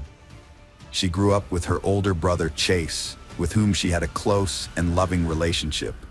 What made their birth even more special was that their mother, Dina, had been diagnosed with infertility in her younger years, making the arrival of her two children a remarkable blessing. In 1997, the Christian family relocated to Knoxville, Tennessee, where the children attended local schools and their parents started a thriving family business. Dina worked from home, conducting individual psychotherapy sessions, while Channon, who shared her mother's passion for psychology, was an outgoing and kind-hearted individual. After high school, Channon went on to study sociology at the University of Tennessee and worked part-time to save up for her dream car. On her 21st birthday, her parents and brother helped make her dream a reality by contributing towards the purchase of a silver Toyota 4Runner. In the same month, Channon and Christopher were invited to a mutual friend's birthday party. Channon visited a beauty salon to prepare for the celebration and parked her car in a nearby underground garage where they had planned to meet. However, Christopher was delayed, leading to a brief argument between them as they were running late for the event. As they failed to show up at the party, their friends became increasingly worried, knowing that it was unlike them to miss an event without notification. Attempts to reach them on their phones were unsuccessful. Channon's friend called her mom repeatedly, getting no response. The next morning, Dina noticed Channon hadn't come home. At first, she thought Channon might have stayed at Chris's after the party or gone to work from there. But when she saw missed calls from an unknown number, her concern grew. The caller said Channon and Chris never showed up to the party and weren't answering their phones. Dina feared the worst, and Chris's parents were equally worried, thinking he was at Channon's. Channon's parents grew anxious when they found out she, like Chris, had missed work. They contacted police, but the officer was unhelpful, suggesting the couple just wanted alone time. The parents took matters into their own hands, launching a search effort with friends, contacting acquaintances, visiting hospitals, and spreading the word on social media. Despite their efforts, no useful leads emerged. Channon was last seen at a beauty salon on Saturday, chatting about an upcoming party. It wasn't until Monday, January 8th, that the police officially launched their investigation into the disappearance of Channon Christian and Christopher Newson.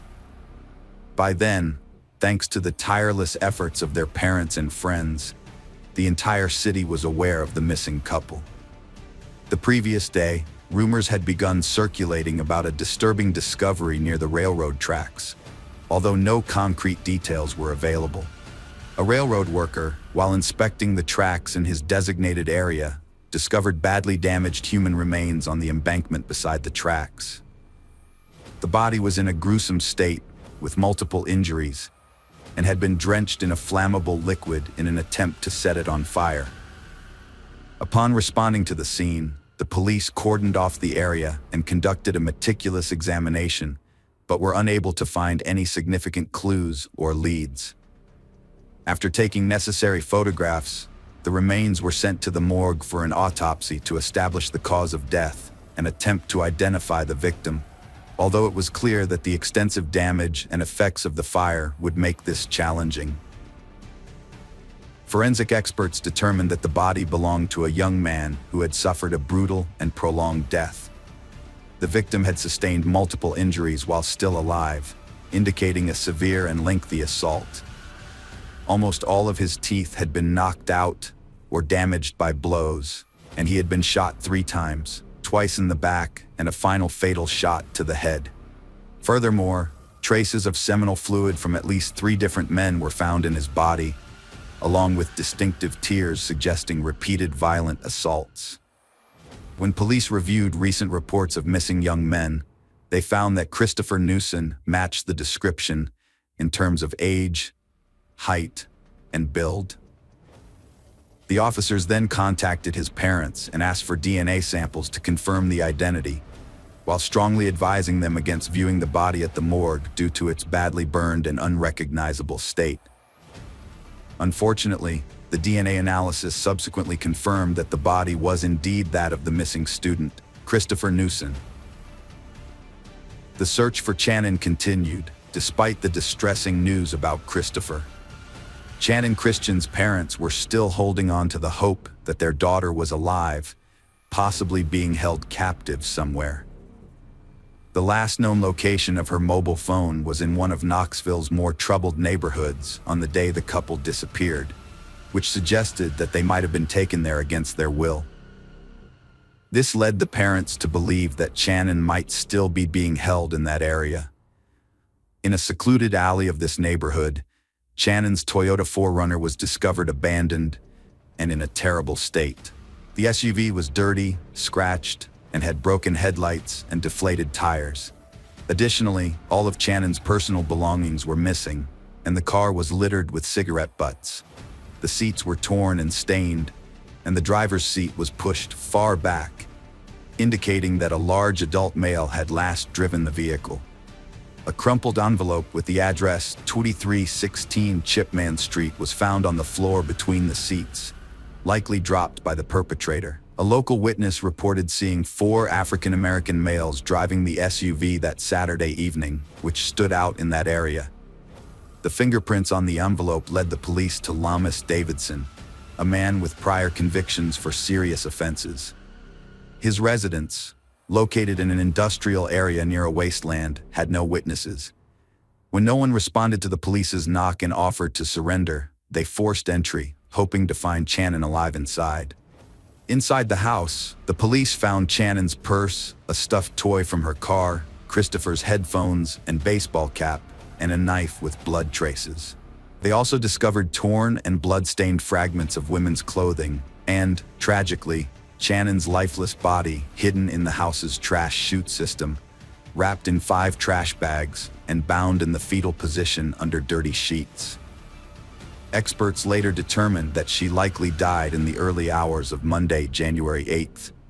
The discovery of Channon Christian's body revealed a terrifying sequence of events. Had the police begun their search immediately, they might have saved her from unimaginable suffering. Instead, her body was found with every inch covered in bruises, abrasions, cuts, and cigarette burns. The numerous injuries to her genital area, mouth and throat, indicated that she had been subjected to multiple brutal assaults by several men. Channon suffered a severe head injury, internal bleeding in her abdominal area, likely caused by kicks. Multiple stab wounds, though not fatal, were inflicted upon her. Her attackers also extinguished dozens of cigarettes on her skin in an attempt to destroy DNA evidence. They doused her with household bleach, focusing on bleeding wounds and her genital area. She was then forced to ingest bleach. 5 individuals were involved in the brutal crimes against Channon Christian and Christopher Newsom. Lamarcus Davidson, the owner of the house where Channon's mutilated body and Chris's personal belongings were found, was identified as a fugitive. The police also tracked down Eric Boyd, whose DNA was found at the crime scene. Boyd was arrested on January 11th without resisting and agreed to cooperate with the investigation, stating he wouldn't take the fall for crimes he didn't commit. Boyd revealed that Davidson was hiding in a vacant house listed for sale and personally led the police to the location. As a result, Davidson was caught off guard and offered no resistance. Notably, at the time of his arrest, Davidson was wearing Chris's sneakers. During the investigation, Davidson downplayed his role, portraying himself as a victim. He claimed that the couple had come to his house to buy illegal substances, but got caught up in a conflict with his acquaintances. Davidson insisted that he left to avoid involvement, and the subsequent brutal acts occurred while he was away. Further investigation led to the identification of 3 more individuals involved in the case: Davidson's friend George Thomas, his half-brother Latalvis Cobbins, and Vanessa Lynn Coleman, an 18-year-old woman. Once all 5 suspects were arrested, they were put in separate cells and questioned one by one. Each of them tried to shift the blame onto the others, unknowingly providing details of the brutal crime. The pieces of their stories helped to reconstruct the sequence of events and the role each played in the brutal act. Lamarcus Davidson, recently released from prison on parole, was in dire need of money. To support his illegal business of selling banned substances, he urgently needed a vehicle to deliver his goods to customers. Davidson decided to steal a car from an underground parking lot notorious for its lack of surveillance cameras. accompanied by his accomplices. Tragically, students Channon and Christopher were in the parking lot at the same time, arguing over Chris's delay. The criminals, fearing witnesses, forced the couple into the trunk of a car at gunpoint. They was taken to Davidson's house, where they were subjected to brutal beating and repeated assault. After midnight, Christopher, barefoot and undressed, was forced back into the trunk and taken to the railroad tracks. He was ordered to walk on the stones before being shot twice in the back. The final shot to the head ended his suffering. His body was then doused with a flammable liquid and set on fire in an attempt to destroy any evidence that could lead to the perpetrators. After dealing with Christopher, the criminals returned to the house where Channon remained bound. The next day, she endured horrific cruelty, leaving her with no uninjured area on her body. The sadists concluded their torture by dousing her with bleach and packing her, still alive, into plastic trash bags, where she slowly suffocated. The exact moment Vanessa Coleman joined the group is unknown. In her interrogations, Coleman claimed she was a hostage who participated in the torture out of fear for her life. However, Boyd said Coleman was Davidson's girlfriend and willingly took part in the events, even taking Channon's jewelry and mobile phone. Moreover, a diary found at Coleman's home described the horrors at her boyfriend's house, which she called an exciting adventure. During the trials, it was established that Lamarcus Davidson, born in 1981, led the criminal group and instigated the brutal acts against the victims. Although Davidson tried to shift the blame, claiming the couple had come to buy drugs and engaged in consensual rough sex that got out of control, the evidence proved otherwise.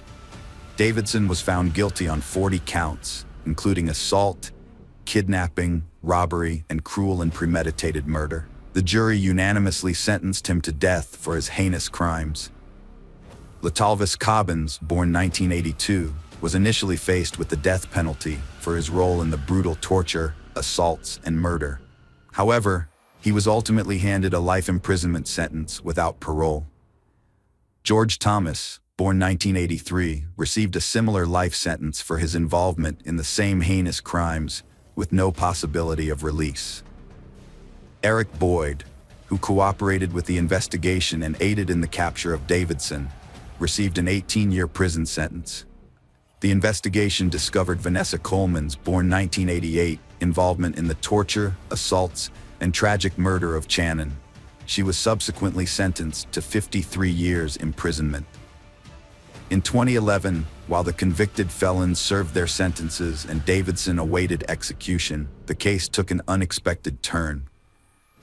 The presiding judge resigned, citing substance dependency issues, which called into question his ability to conduct the trial fairly.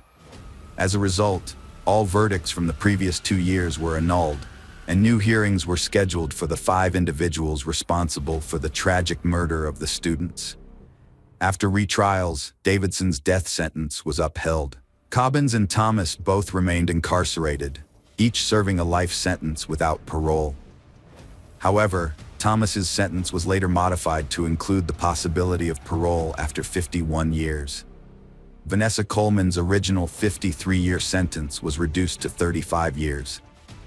Although her 2014 appeal was rejected and parole was denied in 2017, she will remain incarcerated until at least April 2032, as determined by the parole board in 2020.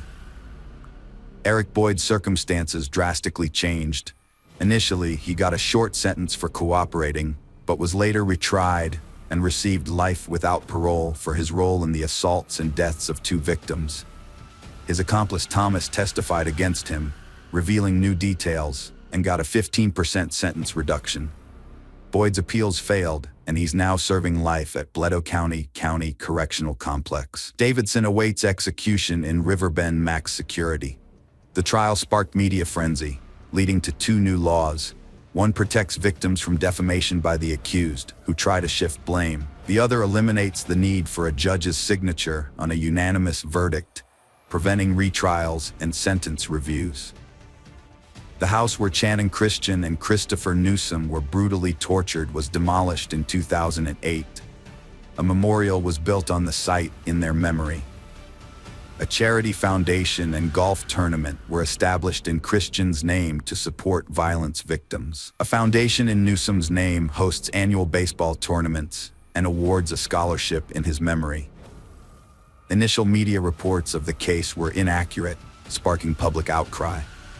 Some believed racial bias played a role, given the victims were white and perpetrators African American. However, experts and the police chief found no evidence to support this claim, nor that the case would have received more attention if the races were reversed. Hello friends, welcome to our channel. Today we're going to take a look at another horrible case with you. The case of Yvonne Baldelli. Yvonne Baldelli was born on June 30th, 1969, in a small town in Southern California. She was the youngest of 3 children born to Marjorie and James Fold, with 2 older siblings, Michael and Michelle. Yvonne was especially close to her sister Michelle from a young age. Tragedy struck when Yvonne was 13, with the loss of her mother after a long illness. Her father James remarried a year later to Lillian, who turned out to be a kind and caring stepmother. Yvonne and her siblings developed a wonderful relationship with Lillian, who treated them as her own. Yvonne pursued a good education and experimented with various career paths, but her true passion lay in fashion design. She dreamed of turning her hobby into a successful business. However, her personal life was marked by misfortune. She had 2 failed marriages, the last one ending in divorce from Kevin Baldelli in 2007. Adding to her woes, Yvonne underwent surgery in her youth, which was followed by complications that left her unable to have children. After her second divorce, Yvonne lived a solitary life in her small apartment, where her only constant companion was her beloved dog, whom she lovingly referred to as her child. Despite her challenges, Yvonne remained close to her family, calling her father and sister daily and making it a point to visit them at least once a month. In 2009, as Yvonne was approaching her 40th birthday, she met Brian Brimmager, a married Marine with a young son. Despite being committed, Brian was open to an extramarital affair and confided in Yvonne about his unhappy marriage, stating that his only reason for not filing for divorce was the welfare of his child. Yvonne was taken by Brian's fit appearance and believed him. Having had a loveless marriage, she knew it was tough to leave, especially with kids. She didn't pressure him, thinking his child was the main issue. Little did she know, Brian was a charming liar, using his looks to juggle multiple relationships and fake promises. It became clear that Brimmager, who was married, was having an affair with not 1, but 2 women. One of them was Yvonne, and the other was Christine Verhoeven, a beautiful blonde with many influential contacts. Christine worked as an analyst at the White House. When Yvonne found out that her lover, Brian, was cheating on his wife with another woman, she decided to take action. Gathering her courage, she called Brian's wife to inform her that her husband was having an affair, not only with her, but also with another woman. This shocking news sparked a major scandal, forcing Brian to make a difficult decision. In the end, he chose Yvonne, although it's possible that she influenced his decision. A few months later, Brian officially divorced his wife and moved in with Yvonne. At the time, he was still serving in the Marines, but he had been thinking about ending his military career for a while. They seemed genuinely happy, but Yvonne's family remained skeptical of her new partner, questioning the sincerity of his feelings for her. In the summer of 2011, Brian started talking about making drastic changes to his life, including leaving the Marines, moving away from the city, and settling down on a tropical island. Yvonne shared his vision, supported him in everything, and was ready to follow him wherever he chose to go. She believed she had found the love of her life and adored him. By September, Yvonne decided to move to Panama's Carino Island, a tropical haven. Her dream was to open a boutique, creating custom outfits for tourists. In early September, Yvonne, Brian, and her dog flew to Panama, then took a ferry to Carino Island, renting an oceanfront house. The island's hot and humid climate attracted tourists, especially divers and surfers, year-round. Brian, a skilled guitar player since his teenage years, brought his instrument to the island with the intention of launching a music career, performing at various entertainment venues. Soon after settling in, he established connections with several local bar owners, and one of them offered him a gig. He would play in the evenings, entertaining the crowd, and as a token of appreciation, the audience would often buy him drinks, leading to a habit of heavy daily drinking. Yvonne's business, on the other hand, struggled to take off, with sluggish sales and meager profits. However, she persevered and found work at one of the bars. She also adopted a second dog, which she found on the island, and decided to keep. She maintained daily contact with her sister Michelle Valenzuela, sharing every detail, but her messages became increasingly brief and somber, causing concern among her family. Initially, the island seemed like a paradise to they. Yvonne had hoped that Brian would propose, and they would have a romantic beach wedding. However, as time passed, Brian showed no signs of rushing into marriage. Their relationship quickly began to deteriorate. In early December, Michelle became concerned when she stopped receiving messages from her sister Yvonne. Then, on December 14, 2011, Michelle received an unexpected call from Yvonne's boyfriend Brian. He asked when he could come by to pick up his SUV, which he had left in Michelle's garage before he and Yvonne had traveled to Panama. This call surprised Michelle because it meant Brian had returned to the US. But where was Yvonne? Why hadn't she come back or even reached out? Brian told Michelle that he had explained everything in an email he had sent a few days earlier. He also claimed that Yvonne had sent Michelle a message explaining the situation. Michelle checked her messages but found nothing. So, she turned to her email and discovered two unread messages, one from her sister Yvonne and one from Brian. Brian claimed in his message that Yvonne had left him for a new lover and moved to Costa Rica. However, a message supposedly from Yvonne stated that she had left him after discovering his infidelity and that another woman, Christine Verhoeven, had given birth to his child. This message also claimed that Yvonne had met someone new and gone to Costa Rica with him. It seemed believable at first, especially since Yvonne was unable to have children, and news of her partner's infidelity could have been devastating. However, Yvonne was not one to act impulsively, and it was unusual that she hadn't contacted her sister to discuss her situation. The tone of the message from Yvonne also raised suspicions as it didn't sound like her previous communications. Michelle suggested filing a missing persons report for Yvonne, but Brian was hesitant, claiming she was fine and capable of taking care of herself. He insisted she would come home on her own, but his nervousness and quick departure after picking up his vehicle raised suspicions. Shortly after, a message from Yvonne's phone arrived, stating she would return home in January for their father's birthday. This brought Michelle some relief, and she decided to wait, hoping Yvonne would come back as planned. By mid-January, Yvonne remained missing and hadn't reached out.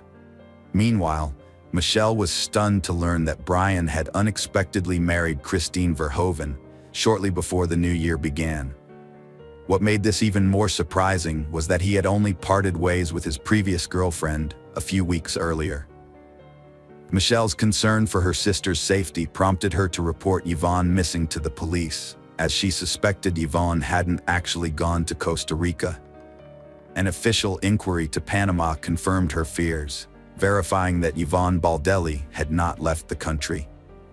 Michelle's cousin, a programmer, helped trace the IP address of the emails supposedly sent by Yvonne from Costa Rica in December. The investigation revealed that the emails were actually sent from Dana Point, California, where Brian was located. The same IP address was used for an email sent by Brian himself. As the situation grew increasingly alarming, Michelle quickly informed the police of her discovery. Valenzuela then reached out to the FBI and the State Department, sharing her suspicions that Brian had harmed her sister in Panama, and continued to send messages from her phone and email, impersonating her for about a month. Although there wasn't enough concrete evidence to arrest Brian at the time, law enforcement interviewed him and continued gathering proof of his guilt. It was discovered that Brian had asked Christine to marry him while he was still in Panama with Yvonne, promising they would soon return and raise their daughter together. However, Christine was not aware that her child's father had gone to the island with another woman, as he had told her he was there on a business trip. 2 months after Yvonne's disappearance, her sister and niece conducted their own investigation and flew to Panama, where they sought the help of Don Winter, a former U.S. intelligence officer turned investigator who specialized in finding missing U.S. citizens. They shared the story of Yvonne's disappearance and the version of events Brian had given. After listening to them, Winter immediately expressed his concern that the chances of Yvonne being alive were low. With his extensive experience in such investigations and using his connections, Winter decided to pressure the Panamanian government and publicize the case, turning Yvonne's disappearance into international news. A press conference was also organized, which included Yvonne's family members. After arriving in Panama, Yvonne's father, stepmother, brother, and several other relatives and close friends joined the search for Brian Baldelli and assisted in the investigation. Together, they thoroughly searched the tropical island of Carino, but found no trace of him. The dense undergrowth and swampy marshes, which were home to a wide variety of wildlife, hindered their search efforts. The family also questioned the island's residents about their knowledge of Brian and Yvonne and what they could reveal about the couple's behavior. It became clear that Brian and Yvonne had been drinking excessively and frequently got into loud public arguments, disregarding those around them. Almost daily, they were seen in bars, drinking and arguing. Moreover, people began to notice bruises and scratches on Yvonne's face and body, and she rarely removed her sunglasses, seemingly to conceal the bruises under her eyes. The landlord of the house they rented confirmed that neighbors regularly complained about the noise, screams, and cursing coming from their residents. Meanwhile, FBI agents brought in a specialized team of divers to search the waters surrounding the island for potential evidence or remains of the missing woman. Unfortunately, these searches also yielded no results. From the start, Brian was the main suspect in the case, but there was no solid evidence to charge him with. He repeatedly denied any involvement, sticking to the same story that his ex-partner Yvonne had run off with another man. It wasn't until September 21, 2012, that Brian was finally questioned by the police and a search of his home was conducted. At that time, his wife Christine was at work and Brian was unemployed, staying at home to take care of their child and enjoying his favorite hobby, playing golf. Brian claimed Yvonne left him after discovering his child with another woman, but became anxious when police found Yvonne's laptop on his table. The laptop had messages sent after she supposedly left, including a photo of Yvonne with a bruise and a conversation between Brian and his mistress about their secret affair. The search history showed queries about cleaning blood stains and removing blood from a mattress. These pieces of evidence were significant but circumstantial, as neither Aon's body nor a mattress with blood stains was found. The fact that Brian had been sending messages pretending to be Aon didn't definitively prove his guilt. However, a discovery by Don Winter shed more light on the case. Before leaving Panama, Brimminger had sold a machete he owned to a buyer online. During their conversation, he jokingly said he had used the weapon once to finish off a stripper. Although the machete was seized for examination, it didn't initially yield any conclusive evidence. The long-awaited arrest was still pending. Meanwhile, the police had overlooked a crucial detail: Yvonne's bank card, which Brian used after her disappearance to make it seem like she was still alive. Before returning to the US, Brian went to Costa Rica and used the missing woman's card a few times, creating the illusion that she had fled there. He paid for his tickets in cash and withdrew money from different locations in San Jose, eventually draining the card before discarding it. However, Brian didn't realize that he was caught on surveillance cameras at the ATMs. In July 2013, a year and a half after the woman vanished, her relatives, armed with evidence collected by the police, FBI agents, and Don Winter, finally succeeded in getting Brian arrested. At first, he was held on charges of lying and obstructing the investigation, as there wasn't enough evidence to charge him with anything more serious at that time. By then, Christine had given birth to a second son just a week before his arrest, making Brian a father for the second time. The authorities tried to have an open conversation with the suspect, offering him the opportunity to admit to the crime and reveal the location of Yvonne's body. However, Brian consistently denied any involvement. His lawyer also claimed that since there was no body or direct evidence linking Brian to Yvonne's disappearance, there was no proof of his guilt. In the swamp on the island of Quinero, a worker stumbled upon a gruesome discovery just 2 months after Brian's arrest. While taking a shortcut through the underbrush, the worker spotted an army backpack partially submerged in the water. Curious about what might be inside, the worker opened the bag, only to be met with horror at the sight of a human skull. The worker immediately notified the police, who responded and took the backpack into custody for further examination. Inside, they found fragments of a human body, as well as the remains of 2 small dogs. The remains had been deliberately dismembered, placed in the bag, and discarded in a remote area, likely intended to never be found. DNA testing later confirmed that the human remains belonged to Yvonne. However, many of her limbs were missing. Further examination by pathologists revealed that Yvonne had suffered a brutal beating before her death, including a broken nose, cheekbone, and several missing teeth. When the unique chot marks on the victim's bones were matched to the machete's blade, it confirmed that the body had been dismembered with this weapon, as each blade has a distinct signature, similar to human fingerprints. With this evidence, Brian was formally charged with murder, dismemberment, and concealing a crime. In 2014, Michelle Valenzuela got a cancer diagnosis, and after 6 months of intense treatment, realized it was futile. She dedicated her last months to seeking justice for her sister, testifying against Brian and submitting evidence to the court despite her weakening health. Brian assaulted Yvonne in a drunken rage after she discovered his affair, stabbing her to death. He then dismembered her body, killing her dogs, and hid the parts in a backpack in a swamp. Brian fabricated a story about Yvonne leaving him, gaining sympathy from locals, and even found a new girlfriend.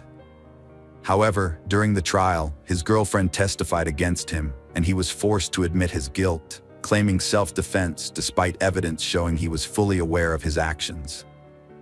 In the spring of 2016, Brian was convicted of manslaughter and sentenced to 26 years in prison, with eligibility for parole in 2035. At sentencing, credit was given for his prior service in the Marines, which spared him from a life sentence. Meanwhile, Brian's wife, Christine Verhoeven, maintained her husband's innocence and pledged to stand by him no matter what. Hello friends, welcome to our channel. Today we're going to take a look at another horrible case with you, the case of Vicki Roberts. Vicki Roberts was born in September 1984 in northwest England, where she was raised in a traditional and devoutly religious family. She was the younger of 2 daughters and was raised with strong Christian values. She attended a Christian school, where she also developed her musical talents and sang in the choir. Those who knew Vicki described her as a kind, friendly, and helpful person who was always willing to lend a hand. After completing high school, Vicki enrolled in university and took a part-time job at an IKEA store to support herself. It was there that she met Michael Roberts, and their initial friendship eventually blossomed into a romantic relationship. Michael was only a year older than her. Like Vicki, Michael balanced his studies with a part-time job at IKEA and made time for sports. He was also careful about his appearance and made a good impression on those around him. Vicki was initially put off by Michael's bold and outgoing personality, but she soon found herself developing strong romantic feelings for him. Michael was born in June 1983 in Warrington, Cheshire, to a family of modest means. His father was a successful chemical engineer who expected a lot from his two sons, particularly Michael, the eldest. As a result, Michael grew up with high ambitions and a strong sense of purpose. He was a diligent student and developed into a driven and accomplished individual. Michael was a social butterfly with many friends and was often the life of the party. However, he took the most pride on the love front. With his good looks, sense of humor, and charming personality, Michael was a catch. He was also intelligent and well-read, able to hold his own in conversations on a wide range of topics. Michael's parents had instilled in him the idea that he was exceptional, praising his intelligence, beauty, and potential for success. However, this upbringing may have also fostered narcissistic tendencies. Despite this, Michael felt a deep-seated need to live up to his parents' expectations and be the perfect son, driving him to strive for their approval. Michael had a series of brief relationships and frequently dated multiple people simultaneously. He was confident in his charm and enjoyed the thrill of pursuing women who seemed out of his reach. For Michael, this was a game, a challenge to be won. Vicky is one of the challenges he wants to conquer. She was a modest and unattainable woman who initially kept Michael at arm's length, refusing even casual invitations. Vicky was focused on her studies and spent her free time at church, leaving little room for dating or relationships. Michael, however, was determined to win her over. It took Michael a few months to win Vicky over, but eventually she agreed to go out with him. He had charmed her with his sweet gestures, flowers, gifts, and thoughtful surprises. He even invited her to meet his parents, who immediately took a liking to her and approved of their son's choice. Vicky was convinced that Michael was genuinely interested in her, so she gave in to his advances. He became her first serious partner, and she felt truly happy when she was with him. It seemed like fate had brought them together. Michael also appeared to be in love and ready to settle down, but their happiness was short-lived. From the outside, their relationship seemed perfect. They were both young, attractive, and full of energy and ambition, with big plans for the future. Vicky soon discovered that Michael had a strong and adventurous approach to sex, with a high sex drive and a desire to try new things in the bedroom. At first, Michael didn't pressure Vicky to engage in certain activities, fearing she would leave him. However, once he felt secure in their relationship, he revealed his true desires. Vicky, a modest and religious person, was shocked but deeply in love with Michael and trusted him, keeping their private life a secret. Things took a turn when Michael proposed to Vicky, and she happily accepted, believing that marriage would bring an end to his experimental behavior. However, her closest friend began to notice Vicky covering up bruises and marks under her clothes. When confronted by her friend, Vicky initially denied any wrongdoing by Michael but eventually confessed that the marks were a result of Michael's affinity for bondage, toys, and other devices during their intimate moments. Vicky confided in her friend that she and Michael had intimate relations up to 5 times a week. Michael considered himself a skilled lover, viewing intimacy as an art form and a means of self-expression. Although he would occasionally compromise when Vicky refused to participate in his more extreme and reckless experiments, he usually managed to persuade her to give in to his desires. After graduating, Vicky became pregnant unexpectedly and decided to change careers. She soon landed a job as an account manager at a logistics company. Michael also left his job at IKEA and became a sales consultant at a large electronics retailer, selling phones, laptops, and other gadgets. Thanks to his charisma and persuasive abilities, he consistently exceeded his sales targets and quickly became one of the top-performing employees. Michael's success led to a promotion to senior sales, and he was being considered for a transfer to the company's main office. However, he needed to undergo additional training to improve his qualifications first. Michael enjoyed the training sessions and business trips to London, and he took great pride in his accomplishments. As a result, he often forgot about Vicky, his young fiancée, and only remembered her when he wanted intimacy. Vicky and Michael's relationship was lacking in several ways. They rarely spoke about each other or spent time together outside of the bedroom, making Vicky feel invisible to him. Meanwhile, Michael was secretly having affairs with co-workers, clients, and casual acquaintances. During this time, Vicky discovered she was pregnant and shared the news with Michael, expecting him to be thrilled and expedite their wedding plans. Instead, he was furious and insisted that she terminate the pregnancy, citing their youth and the fact that they had their whole lives ahead of them. Vicky was shocked and refused to consider abortion. Michael then attempted to persuade Vicky by appealing to her concerns about her family. He claimed that her parents, who were deeply religious, would be angry and disappointed in her for becoming pregnant out of wedlock.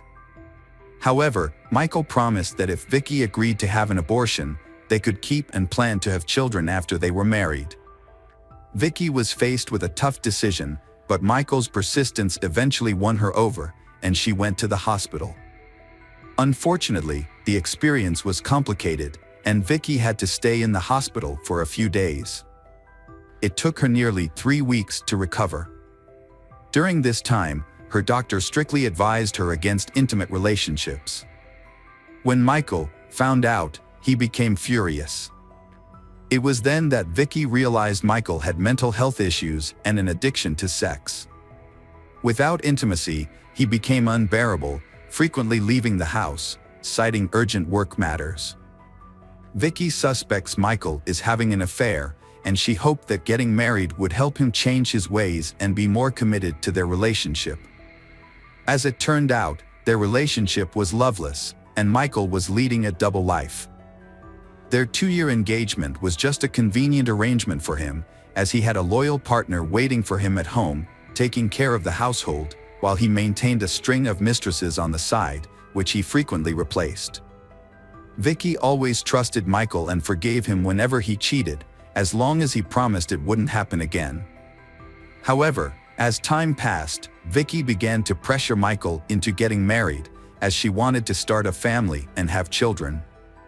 Her parents also brought up the topic frequently, but what really pushed Michael to consider marriage was the insistence of his own parents, whom he didn't want to disappoint. Michael's parents adored Vicky, thinking she was perfect for their son. They constantly asked and they would tie the knot and give them grandchildren. With the help of his parents, Michael and Vicky organized a grand wedding, complete with a white dress, limousine, and a beautiful ceremony. The newlyweds appeared to be in love and happy, with a long life ahead of them. After the wedding, they settled into a large, cozy house in a prestigious area of Warrington, close to Michael's parents. Despite their marriage, Michael didn't truly love Vicky. It was more of a way to appear normal to others. Vicky never expressed her concerns about Michael's unusual behavior and frequent infidelity, allowing him to freely change partners.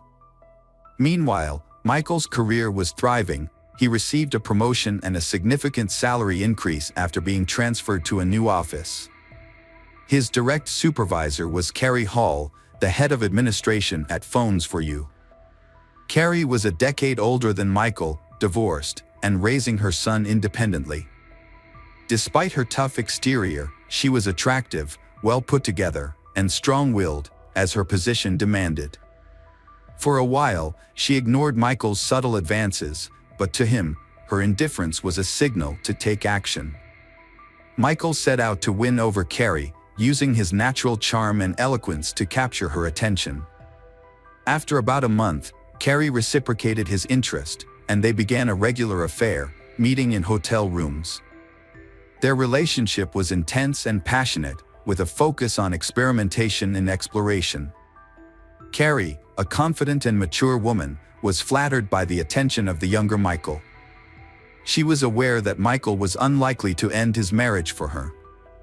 Michael, on the other hand, was eager to explore his desires with Carrie, which he felt he couldn't express with his wife. He would often lie to his wife about working late or attending corporate events, while confiding in Carrie about his unhappy marriage and his desire to divorce. However, he never made any concrete moves to end his marriage. The affair lasted for over a year, with Carrie seemingly content with the arrangement.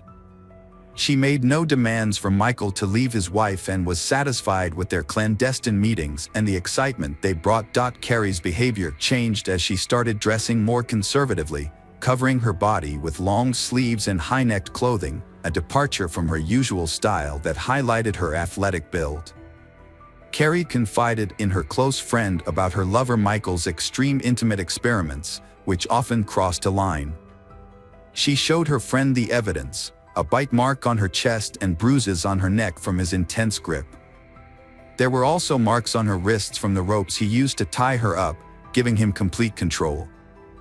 The friend was alarmed and urged Carrie to report the incidents to the police, but Carrie refused, explaining that the acts were consensual and Michael usually warned her about what he was going to do. However, the intensity of the experiences often got out of hand. For instance, Michael enjoyed choking his partner, claiming it would enhance the experience, but there were times when Carrie lost consciousness due to his excessive enthusiasm. Carrie's friend was fearful of Michael's strangulation games, but Carrie consistently gave in to his persuasion, believing that he would eventually stop or that she would become desensitized to the experience. Sadly, neither Carrie nor any of Michael's mistresses made any attempt to stop his cruel and painful experiments. Vicky had suspicions about her Michael's infidelity even before they got married. She believed that her love and care could change him and make him a devoted family man. However, after the wedding, his cheating continued and even worsened. When Michael denied his infidelity, Vicky decided to investigate on her own. One night, while Michael was asleep, Vicky checked his phone and found numerous intimate conversations with other women, including Carrie. She was shocked to discover that Michael had exchanged explicit photos with some of these women. The discovery was devastating for Vicky, and she packed her bags and temporarily moved in with a friend. Vicky kept her situation a secret from her family, fearing their reaction. She was afraid that her religious relatives would pressure her to get a divorce if they found out about Michael's adultery. Despite her heartbreak, Vicky still loved Michael and didn't want to give up on their marriage. Before leaving, she wrote him a heartfelt letter, confessing her love and telling him that he was the most important person in her life. Michael's wife had finally had enough of his promiscuous and decided to leave him. Before she went, she wrote him a handwritten note explaining that she knew about his cheating and couldn't take it anymore. She left the note on the refrigerator and gave him time to think about his actions, but made it clear that she wouldn't file for divorce just yet. Despite his wife's departure, Michael didn't seem to be particularly upset or remorseful. However, he did realize that he would miss having a quiet and submissive partner who took care of the household and tolerated his behavior. He decided to try to win her back and followed her to her friend's house, bringing a large bouquet of flowers. He apologized and begged her to return, promising to be faithful from then on. His wife, Vicky, wanted to believe him and decided to give him another chance. For a while, Michael made an effort to be more considerate and even came home for dinner. He deleted his correspondence with his mistress, Carrie, and changed his social media password to avoid suspicion. However, Michael's good behavior didn't last long. He soon started pursuing a new female employee, Karen Wilson, who was engaged to be married. Despite her initial reluctance, Michael persisted in his pursuit of her, and they began an affair. Meanwhile, he continued to see Carrie on the side, juggling multiple relationships at once. He became infatuated with a new woman and ended his relationship with 33-year-old Carrie Hall after 2 months, as he had grown tired of her. He told Karen a fabricated story about being unhappy in his marriage and claimed he was willing to leave his wife for her. Karen believed him, and they had an intimate encounter in the office. A week later, she ended her engagement, expecting Michael to follow through on his promise. Michael had no intention of divorcing his wife, Vicky, but he wanted to keep his new mistress. To keep her happy, he lied to her, telling her that he had already filed for divorce and was living with his parents.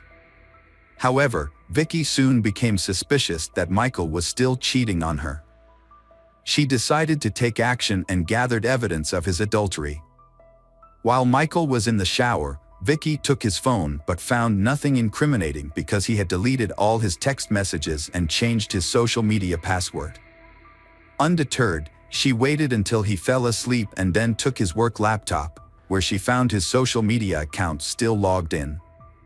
There, she discovered messages between Michael and his new girlfriend, in which he professed his love and claimed to be divorcing Vicky and living with his parents. Vicky was shocked and took screenshots of the messages as proof of Michael's infidelity. She also found receipts for hotel rooms in his wallet. The next morning, she confronted Michael, presenting him with the evidence adultery. For the first time in their relationship, she lost her temper. Michael was taken aback and tried to apologize, promising it would never happen again. However, Vicky threatened to tell his parents about his infidelity, hoping they could talk some sense into him since she couldn't. Michael was enraged by his wife Vicky's threat to tell his parents about their problems. In a fit of anger, he slapped her. Vicky then got up and said she would go to his parents immediately, heading for the door. Michael caught up to her, grabbed a heavy jewelry box from the dresser, and hit her in the head twice, knocking her unconscious. He then strangled her with his bare hands until she stopped breathing. Feeling no remorse, Michael wrapped Vicky's body in a blanket, placed it in large garbage bags, and carried it to the garage. He quickly cleaned the house, packed up most of Vicky's belongings, and removed them. He then invited his lover, Karen, over, and they had dinner, had fun, and made love in the same bedroom where the murder had taken place. The next day, Michael ran off with Karen. He told his parents that Vicky had left him for another man, even showing them fake messages from Vicky's phone, which he had sent himself. He went to his parents' home, sobbing on his mother's shoulder, pretending to be distraught over his wife's supposed infidelity. Michael sent his parents-in-law messages saying that their daughter had left him for another man. He also told them to give her space and not to bother her. The messages claimed that Vicky had fallen out of love with Michael and had moved in with someone else. Her parents were shocked and tried to contact Vicky to hear her side of the story, but she refused to answer their calls, only responding with messages asking for time. Vicky's parents found Michael's story suspicious and went to his house to confront him. However, his explanation only raised more questions. They soon discovered that Vicky had not shown up for work, which further alarmed them. They decided to report their concerns to the police, leading to an investigation. On December 1, 2009, Michael bought a shovel, rope, rags, and cleaning supplies from a hardware store. However, the police arrived at his house on the same day. He had been caught before he could dispose of a body. The police initially found nothing out of the ordinary, but Michael's actions and alibi sparked suspicion and raised several questions. Notably, they overlooked a large package in the garage during their search. Inside the house, they found no signs of her presence, such as clothes, documents, or personal items, which could suggest she had left of her own accord. However, Vicky's laptop was discovered in the bedroom, and upon seizing it, the police found screenshots of Michael's incriminating conversations with his mistresses, which Vicky had saved. The investigation took a significant turn when authorities made a geolocation request to Vicky's cell phone, which had been regularly sending messages to her husband and relatives. To everyone's surprise, the phone was found to be located in the marital home of Vicky and Michael. This led to a second, more thorough search of the Roberts residence. During this search, a suspicious package was discovered in the garage, and its contents shocked all who were present. However, in a stunning twist, Michael, who had been cooperating with the police, suddenly vanished into thin air. He had taken a wallet containing cash, which allowed him to evade capture for several days. After his money ran out, Michael turned to one of his mistresses, Lavinia T., and asked if he could stay with her for a while. However, When Lavinia heard on the news that Michael was wanted for his wife's murder, she immediately contacted the police and reported his whereabouts. Eventually, he was arrested, put on trial, and convicted. When the authorities arrived to arrest Michael, he claiming he was innocent of the crime. A man claimed that his wife died accidentally during a consensual sex game where she asked him to strangle her with a rope belt, but he lost control. However, forensic experts disputed this claim, finding that she was actually strangled with bare hands, attacked from behind, and had 2 severe head injuries that occurred before her death, which were unrelated to the alleged sex game. The trial began in January 2010, with the defendant, Michael Roberts, maintaining that his wife's death was an accident and hoping for a lenient sentence. However, the autopsy results revealed a different story. Roberts had intentionally hit his wife on the head twice, then strangled her, and hidden her body in the garage. As a result, Roberts was convicted of first-degree murder and sentenced to life in prison. Hello friends, welcome to our channel. Today we're going to take a look at another horrible case with you. The case of Lily James. Lily was born in the coastal town of Saintsue, New South Wales, Australia in May 2002. She was the first child of the close-knit James family and was especially loved by her maternal grandmother, Barbara. Growing up, Lily spent much of her time by the ocean with her younger brother Max, where she developed a passion for swimming and an active lifestyle. Her father, a water polo coach at an Anglican girls' school in Hustville, encouraged her interest in the sport. Those who knew Lily remembered her as a friendly and outgoing person who excelled in her studies and was always willing to help those in need. Her well-rounded personality made her a standout student, and she was widely respected by her peers.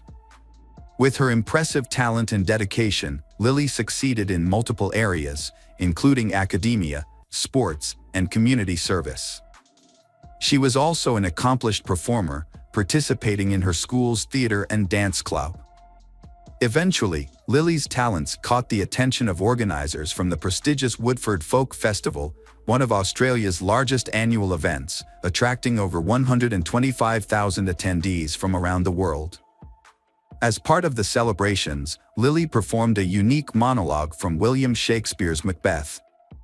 Her performance showcased her impressive skills, charisma, and stage presence, earning her a standing ovation and the jury's approval. She achieved second place in the theater category, a remarkable achievement that earned her recognition and a significant prize. In 2018, Lily achieved another milestone when she passed her beginner's driving test. Her athletic talents also flourished, particularly in water polo, a sport she began competing in professionally, following in her father's footsteps. She won the title of swimming champion in the under-17 category, a feat that delighted her parents. By her final year of school, Lily had decided to pursue a career in sports, and in 2020, she enrolled at Sydney Technological University to study sports business management. A turning point in her life. In early 2021, she started a new chapter. To break up her college routine and gain teaching experience, she took a job as a water polo coach at St. Andrew's Cathedral School. Her youthful energy, vibrant personality, and passion for sports quickly won over her colleagues, the school administration, and the students she was coaching. The students looked up to her and tried to meet her high standards. In return, she sought to understand each student's unique needs and strengths. That's when she met Paul, the new cricket and hockey coach. His impressive skills and charismatic presence quickly made him the center of attention. As a part-time teacher at another school and a member of the University of New South Wales hockey team, Paul was a driven and accomplished young man. He was particularly popular among the female students and staff. However, opinions about him were divided. Some saw him as arrogant and stubborn, while others appreciated his positive qualities. Initially, Lily and Paul's interactions were friendly but brief, limited to exchanging greetings. Over time, their relationship evolved into something more. Lily's friends reported that Paul asked her out on a date, and she found it difficult to say no due to his charming smile. The date had a profound impact on both of them, leading to a decision to meet again. As Lily got to know Paul better, she began to develop feelings for him, unaware of his true nature. Her kindness and openness made her vulnerable to falling in love. Paul appeared to return her affection, frequently complimenting her, giving her flowers, and planning evenings together. They decided to keep their relationship a secret, especially from the students at school. Lily and her boyfriend, Paul, had agreed to keep their relationship private, adhering to the school's policy and Lily's personal preference for discretion. However, as time passed, rumors about their relationship began to circulate, evolving from hushed whispers to open discussions. When Lily discovered that Paul was the one who had revealed their relationship, she felt deeply hurt and betrayed. Paul's portrayal of her had also led to criticism and judgment from others, causing Lily to feel humiliated. As a result, she confronted Paul about his actions and ended their relationship. Despite Paul's subsequent attempts to apologize and reconcile, Lily remained resolute in her decision. She took some comfort in the fact that their relationship had been brief, allowing her to see Paul's true nature before things escalated further. Paul was born in 1999 in the Netherlands to a wealthy and influential family. When his father's job required a relocation to Australia in 2015, Paul and his family made the move. As an only child, Paul received excessive attention and care from his parents, which significantly contributed to his character development. Unfortunately, this upbringing led to Paul growing up with an entitled and self-centered attitude. Paul was a high-achieving student who excelled academically, athletically, and was physically fit. After moving to a new location, he attended St. Andrew's Cathedral School, where he joined the cricket team and quickly gained recognition and respect from his peers for his exceptional skills. He eventually became the team captain and actively participated in organizing extracurricular activities and festivals. While he was well-liked by many, particularly they who found him charming, some of his male peers were put off by his confidence and boasts about his ability to win over any girl. Despite this, Paul's charm and charisma earned him many admirers. After graduating in 2017, the school administration offered him a position as an assistant coach for cricket and hockey, which he gladly accepted. He quickly took on a leadership role and successfully managed these sections, feeling confident in his abilities. However, by early 2018, he surprisingly resigned and returned home with his family, citing unknown reasons for his departure. Back home, Paul decided to further his education and earned a master's degree in sports management. Paul had a conversation with old friends and mentioned that he had improved his coaching skills, which led to a job offer from his former employer. He returned to Australia and started working at the familiar school in early 2020. To reduce living expenses, Paul agreed to share an apartment with a friend in Kensington, a suburb of Sydney. Initially, they enjoyed each other's company, socializing after work. However, a few months later, they had a disagreement, and Paul decided to live alone. His parents, who he couldn't visit due to the pandemic, felt that Paul was lonely despite being busy and surrounded by people. They weren't aware of any romantic relationships in his life. By the summer of 2021, as Paul resumed his regular activities, people began to notice a change in his behavior and personality. He picked up where he left off in the sports world, regaining his status as a key player on the hockey team and continuing his active lifestyle, even featuring in promotional advertisements. At the same time, those who knew him observed emerging characteristics that were not present before. Uncontrollable outbursts of anger became a concern. Furthermore, rumors circulated within the school community about his unusual interest in his female students. He would often engage in flirtatious behavior with teenage girls, staring at them for extended periods, leaving them visibly uncomfortable and embarrassed. Paul's importance in the hockey team's progress to the Australian Hockey League finals was evident despite the turmoil in his personal life. His recent breakup with Lily was likely a significant blow to his ego. Unexpected, on October 26, 2023, at approximately 4:30 a.m., the principal of St. Andrew's Cathedral School in central Sydney sent an email to students and parents announcing the school's closure until the end of the week due to a critical incident. A tragedy occurred at the school, prompting a thorough investigation. On Thursday and Friday, a 24-hour consultation center was established in the school library to support those affected. Forensic teams meticulously searched the school building and surrounding area, gathering evidence. The gym was closed off, and the adjacent shower area was scheduled for demolition due to the disturbing discovery made there. The incident began to unfold when the body of a 20-year-old woman was found in the shower around midnight. She had been seen alive just hours earlier. The water polo coach had entered the shower but never emerged. Surveillance footage revealed that someone had followed her around 8 p.m., but the pursuer left the area alone, heading towards the school exit. A family member was later asked to identify the body due to severe facial damage. The victim was identified as Lily James. As the police delved deeper into the case, surveillance footage played a crucial role, and the prime suspect, a young man, was caught on camera multiple times. Investigations were launched into Paul and Lily's cell phone records, helping police track the suspect's last known location using GPS. They also sought to recover the victim's phone, hoping to uncover evidence through text messages that could shed light on the events leading up to the crime.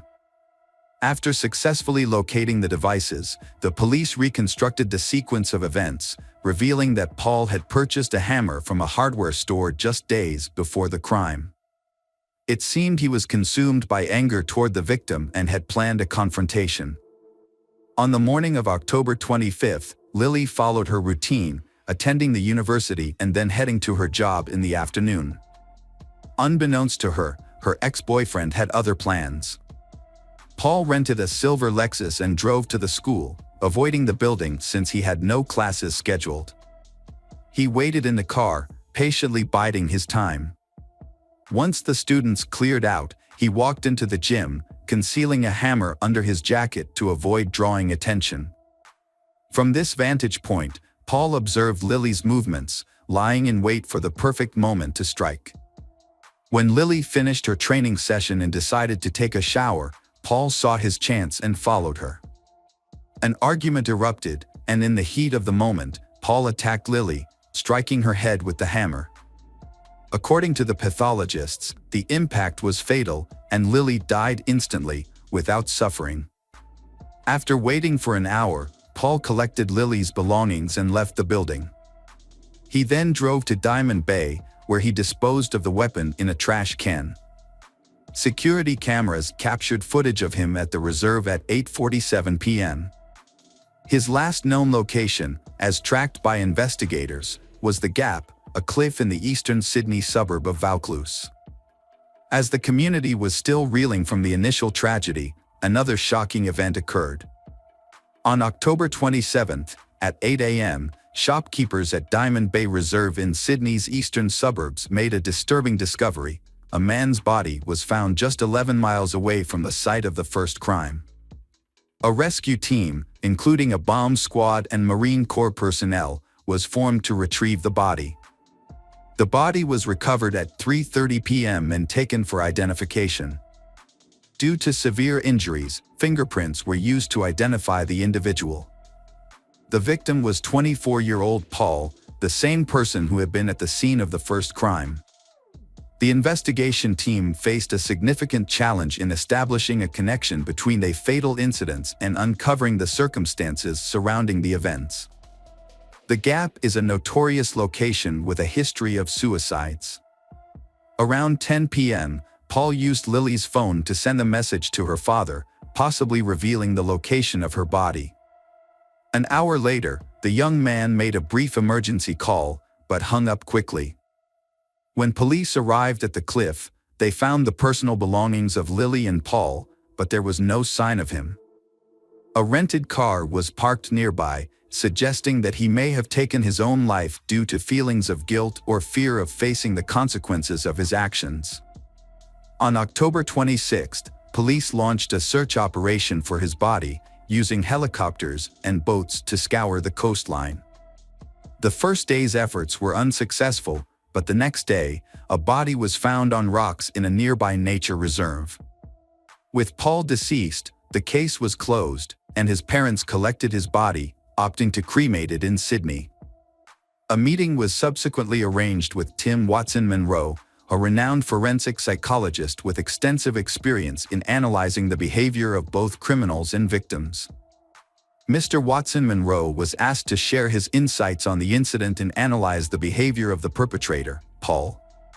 According to Mr. Watson Monroe, Paul's actions were characteristic of individuals with an inflated sense of self-importance who struggle to accept rejection. He believed that Paul committed the crime in a premeditated and calculating manner, showing no remorse for his actions. When asked about Paul's decision to end his own life, Mr. Watson Monroe provided an explanation. Mr. Watson portrays Paul as a self-centered individual with psychopathic traits. Some have compared the tragic events to the finale of Romeo and Juliet, but the story of Lily and Paul is unique and unfolds in a distinct way. A genuine love relationship cannot thrive with pride, dishonesty, and betrayal. Unfortunately, Paul failed to grasp this, leading him to overlook the value of the person beside him. His decision to prioritize his own wounded ego ultimately resulted in the loss of a bright and vibrant life.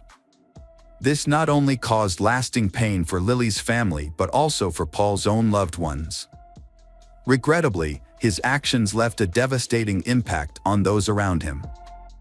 Hi there, investigators. It's time to uncover the truth behind another case. The case of Callie Ann Poulton. Callie Ann Poulton was born on September 20, 1989, in Rochester, New York.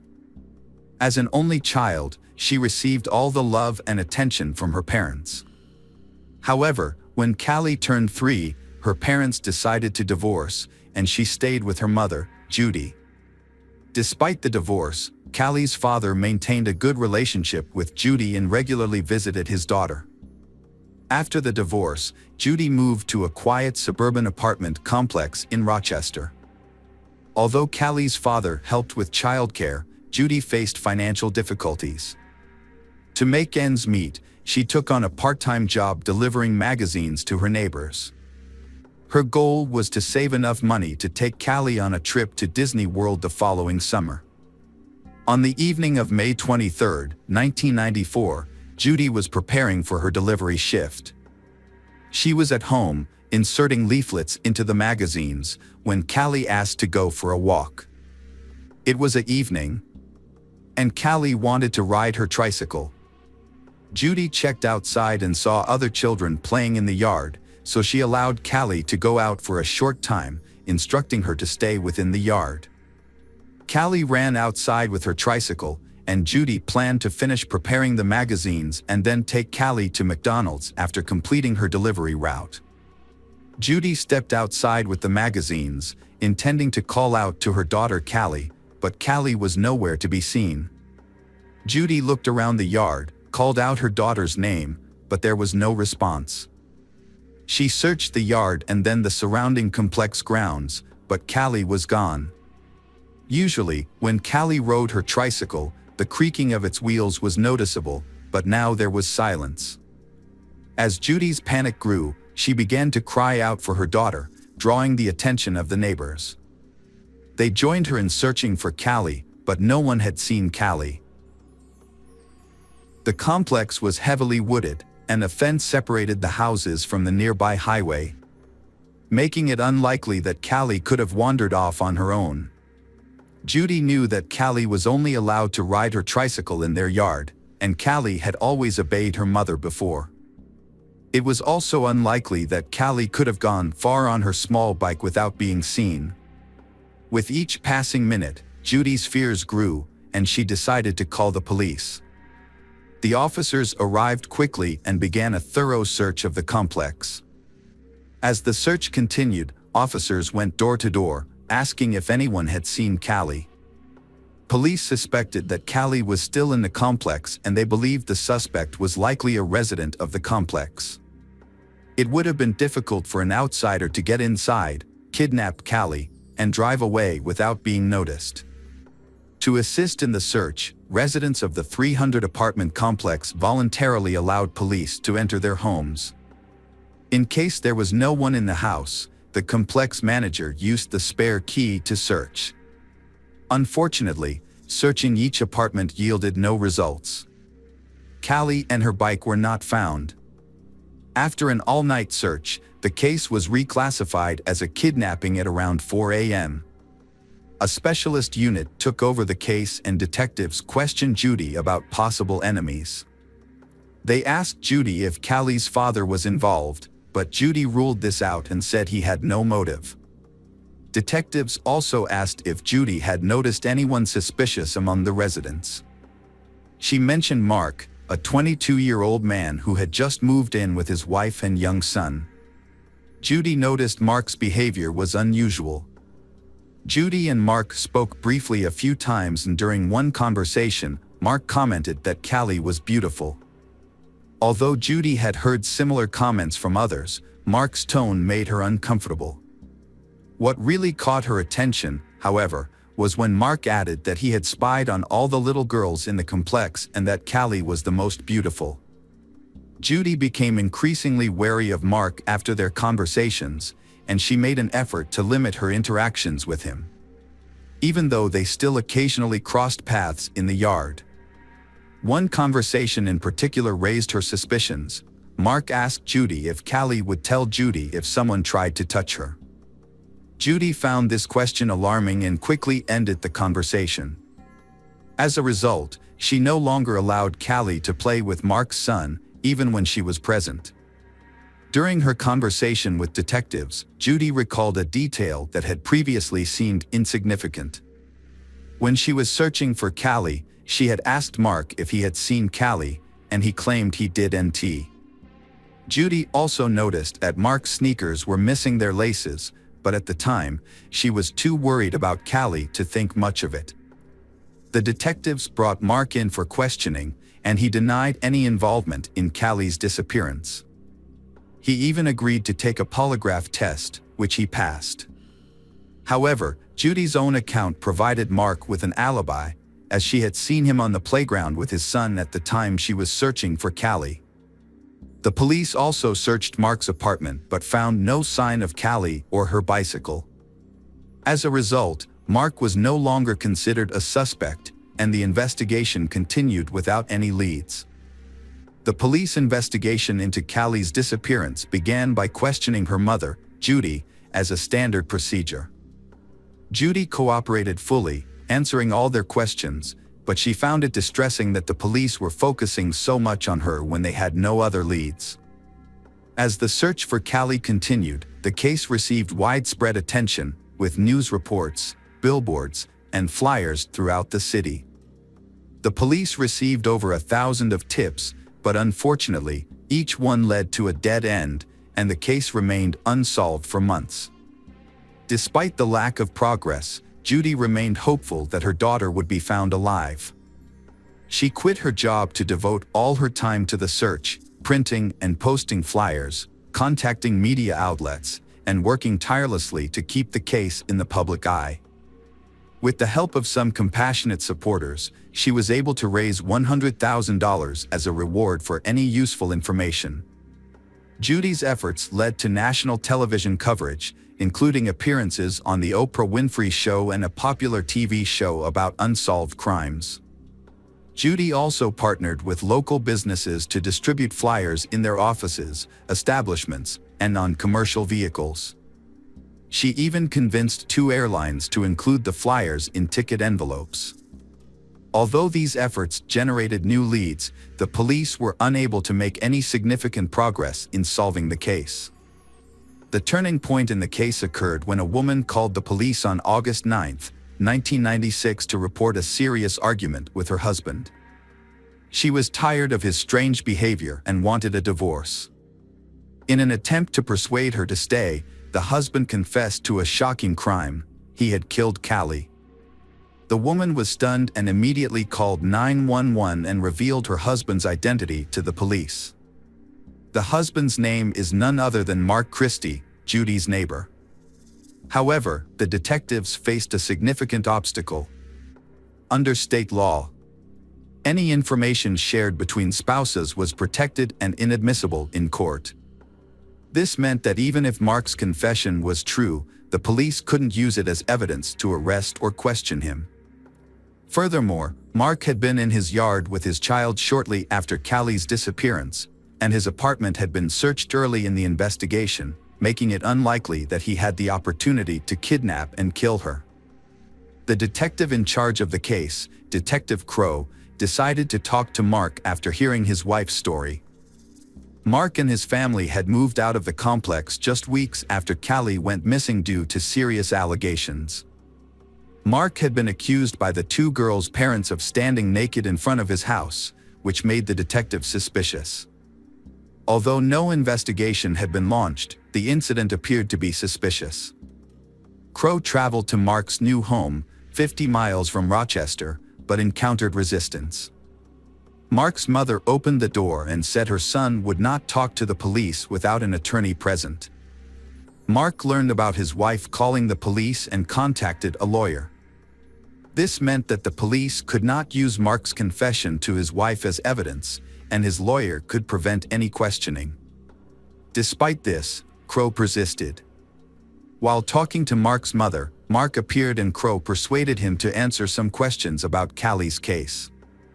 Crow suggested they discuss the matter over coffee at a nearby restaurant.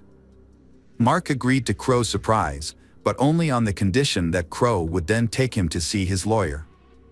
Crow and Mark stopped at a nearby Italian restaurant.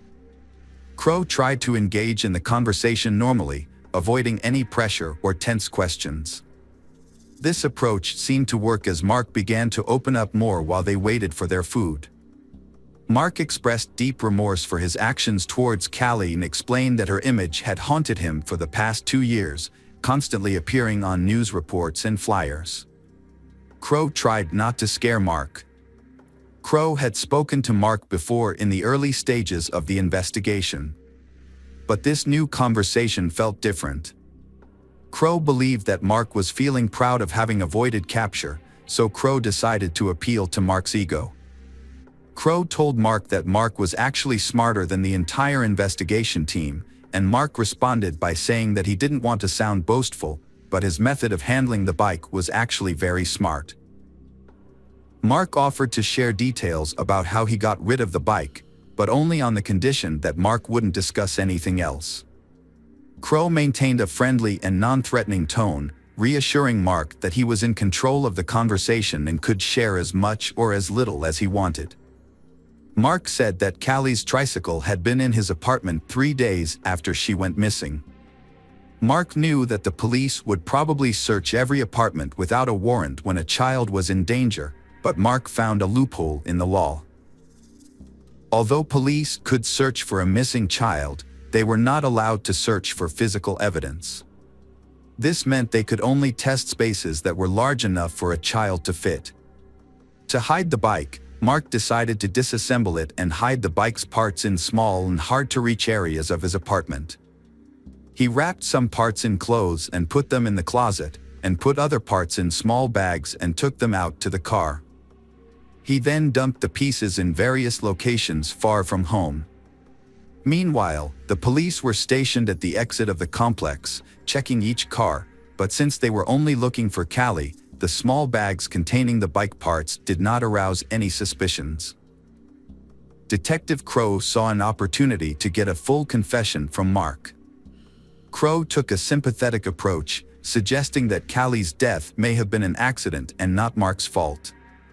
Mark asked about the sentence he could face, and Crow estimated it could be about 25 years.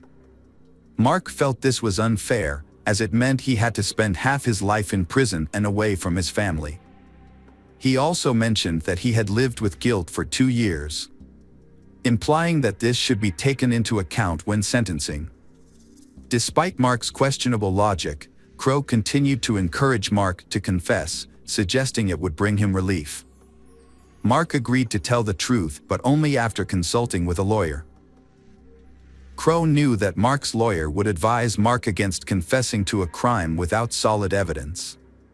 So, Crow decided to be straightforward with Mark, explaining that if he didn't tell the truth, Callie's parents would never know what happened to their daughter. Mark responded by saying that Callie hadn't suffered. Crow senses that Mark was confessing and encourages him to do the right thing. Mark looked at Crow and finally admitted to his actions. He repeated that Callie hadn't suffered and Mark confessed to strangling her with his bare hands. He then added that he hadn't done anything else to her. Mark recounted the events of that evening, explaining that Callie had come to his apartment and asked to play with his 1.5-year-old son. Mark let her in and took her bike to the kitchen. Aware that Callie's mother wouldn't approve of her visiting, Mark let Callie go upstairs to play with the child without drawing Judy's attention to the situation.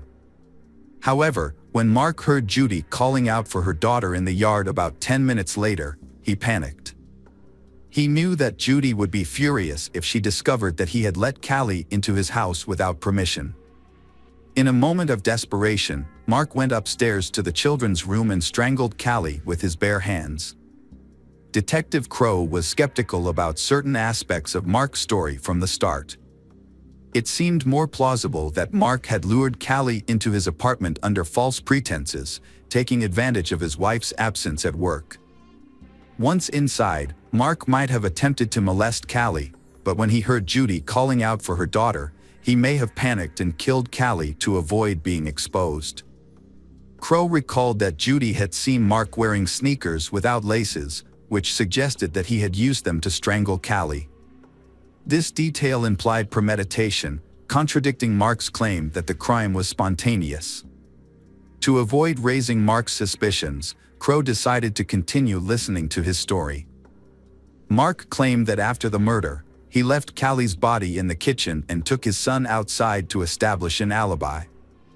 He deliberately allowed Judy to see him in the playground, hoping to deflect any suspicion. Once Judy began searching the complex, Mark returned home and hid Callie's body in a laundry basket, covering it with clothes. A short time later, he placed the basket in the trunk of his car. Mark confessed that the chaos of the search, with many people looking for Judy's daughter, allowed him to carry out these actions unnoticed. Mark took his son and drove to the building where he worked as a security guard.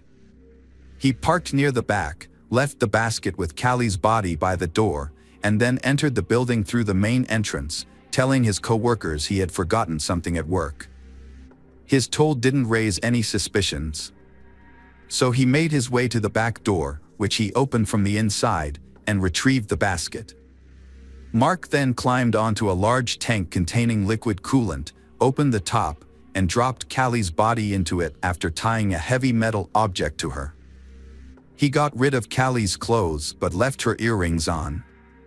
After disposing of the body, Mark returned home and joined the neighbors in searching for Callie. By doing so, he had already removed the body from the complex before the police became involved, and no one suspected anything. At the end of his confession, Mark expressed regret for killing Callie, stating it was a mistake. Crow paid for their food, and Mark left a $2 tip before willingly going with Crow to the police station, where he was arrested for murder. When Mark's lawyer found out about the confession, he attempted to retract it, but the attempt was unsuccessful. This was because Mark had provided the information willingly, and Detective Crow had followed proper procedures. As a result, the police went to Mark's workplace, opened the tank, and made a gruesome discovery. Even after 2 years, the victim's body was still inside. Due to the advanced state of decomposition, experts were unable to determine the cause of death or gather any further information. They confirmed the identity of the remains, which was none other than Callie. Mark admitted his guilt to the judge and received a minimum 25-year prison sentence, just as Detective Crow had predicted. Although Mark's lawyer managed to have the kidnapping charges dropped, he was still convicted of murder. However, Mark's case took a surprising turn in 2010. The police reopened a 1988 case involving the brutal murder of 74-year-old Viola Manville, who was killed while walking in a Rochester suburb. At the time, Mark was just 16 years old and was considered a suspect, but he passed a polygraph test, showing no signs of deception. As a result, another man, Frank Sterling, was arrested and eventually confessed to the crime after a lengthy overnight interrogation.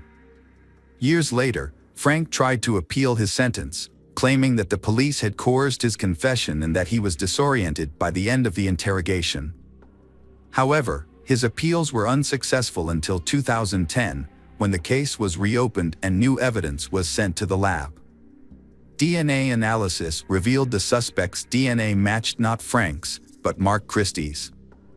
Mark, 39 at the time, admitted to murdering Viola in 2011 and received an additional 28 years in prison. Despite his confession, he showed no remorse and never revealed his motives for the crime. Meanwhile, Frank was finally released from prison after 19 years of wrongful imprisonment. He went on to sue the authorities and was awarded nearly $10 million in 2014. However, his life was cut short when he died of a heart attack in 2017 at the age of 54. Mark is currently serving his sentence in prison, but he may be eligible for parole in the near future. It's unclear whether he will be released, and his case serves as a reminder of the importance of thorough investigations. If the investigators had not mistakenly focused on Frank and coerced a false confession, Mark might have been caught earlier and possibly prevented from committing another crime.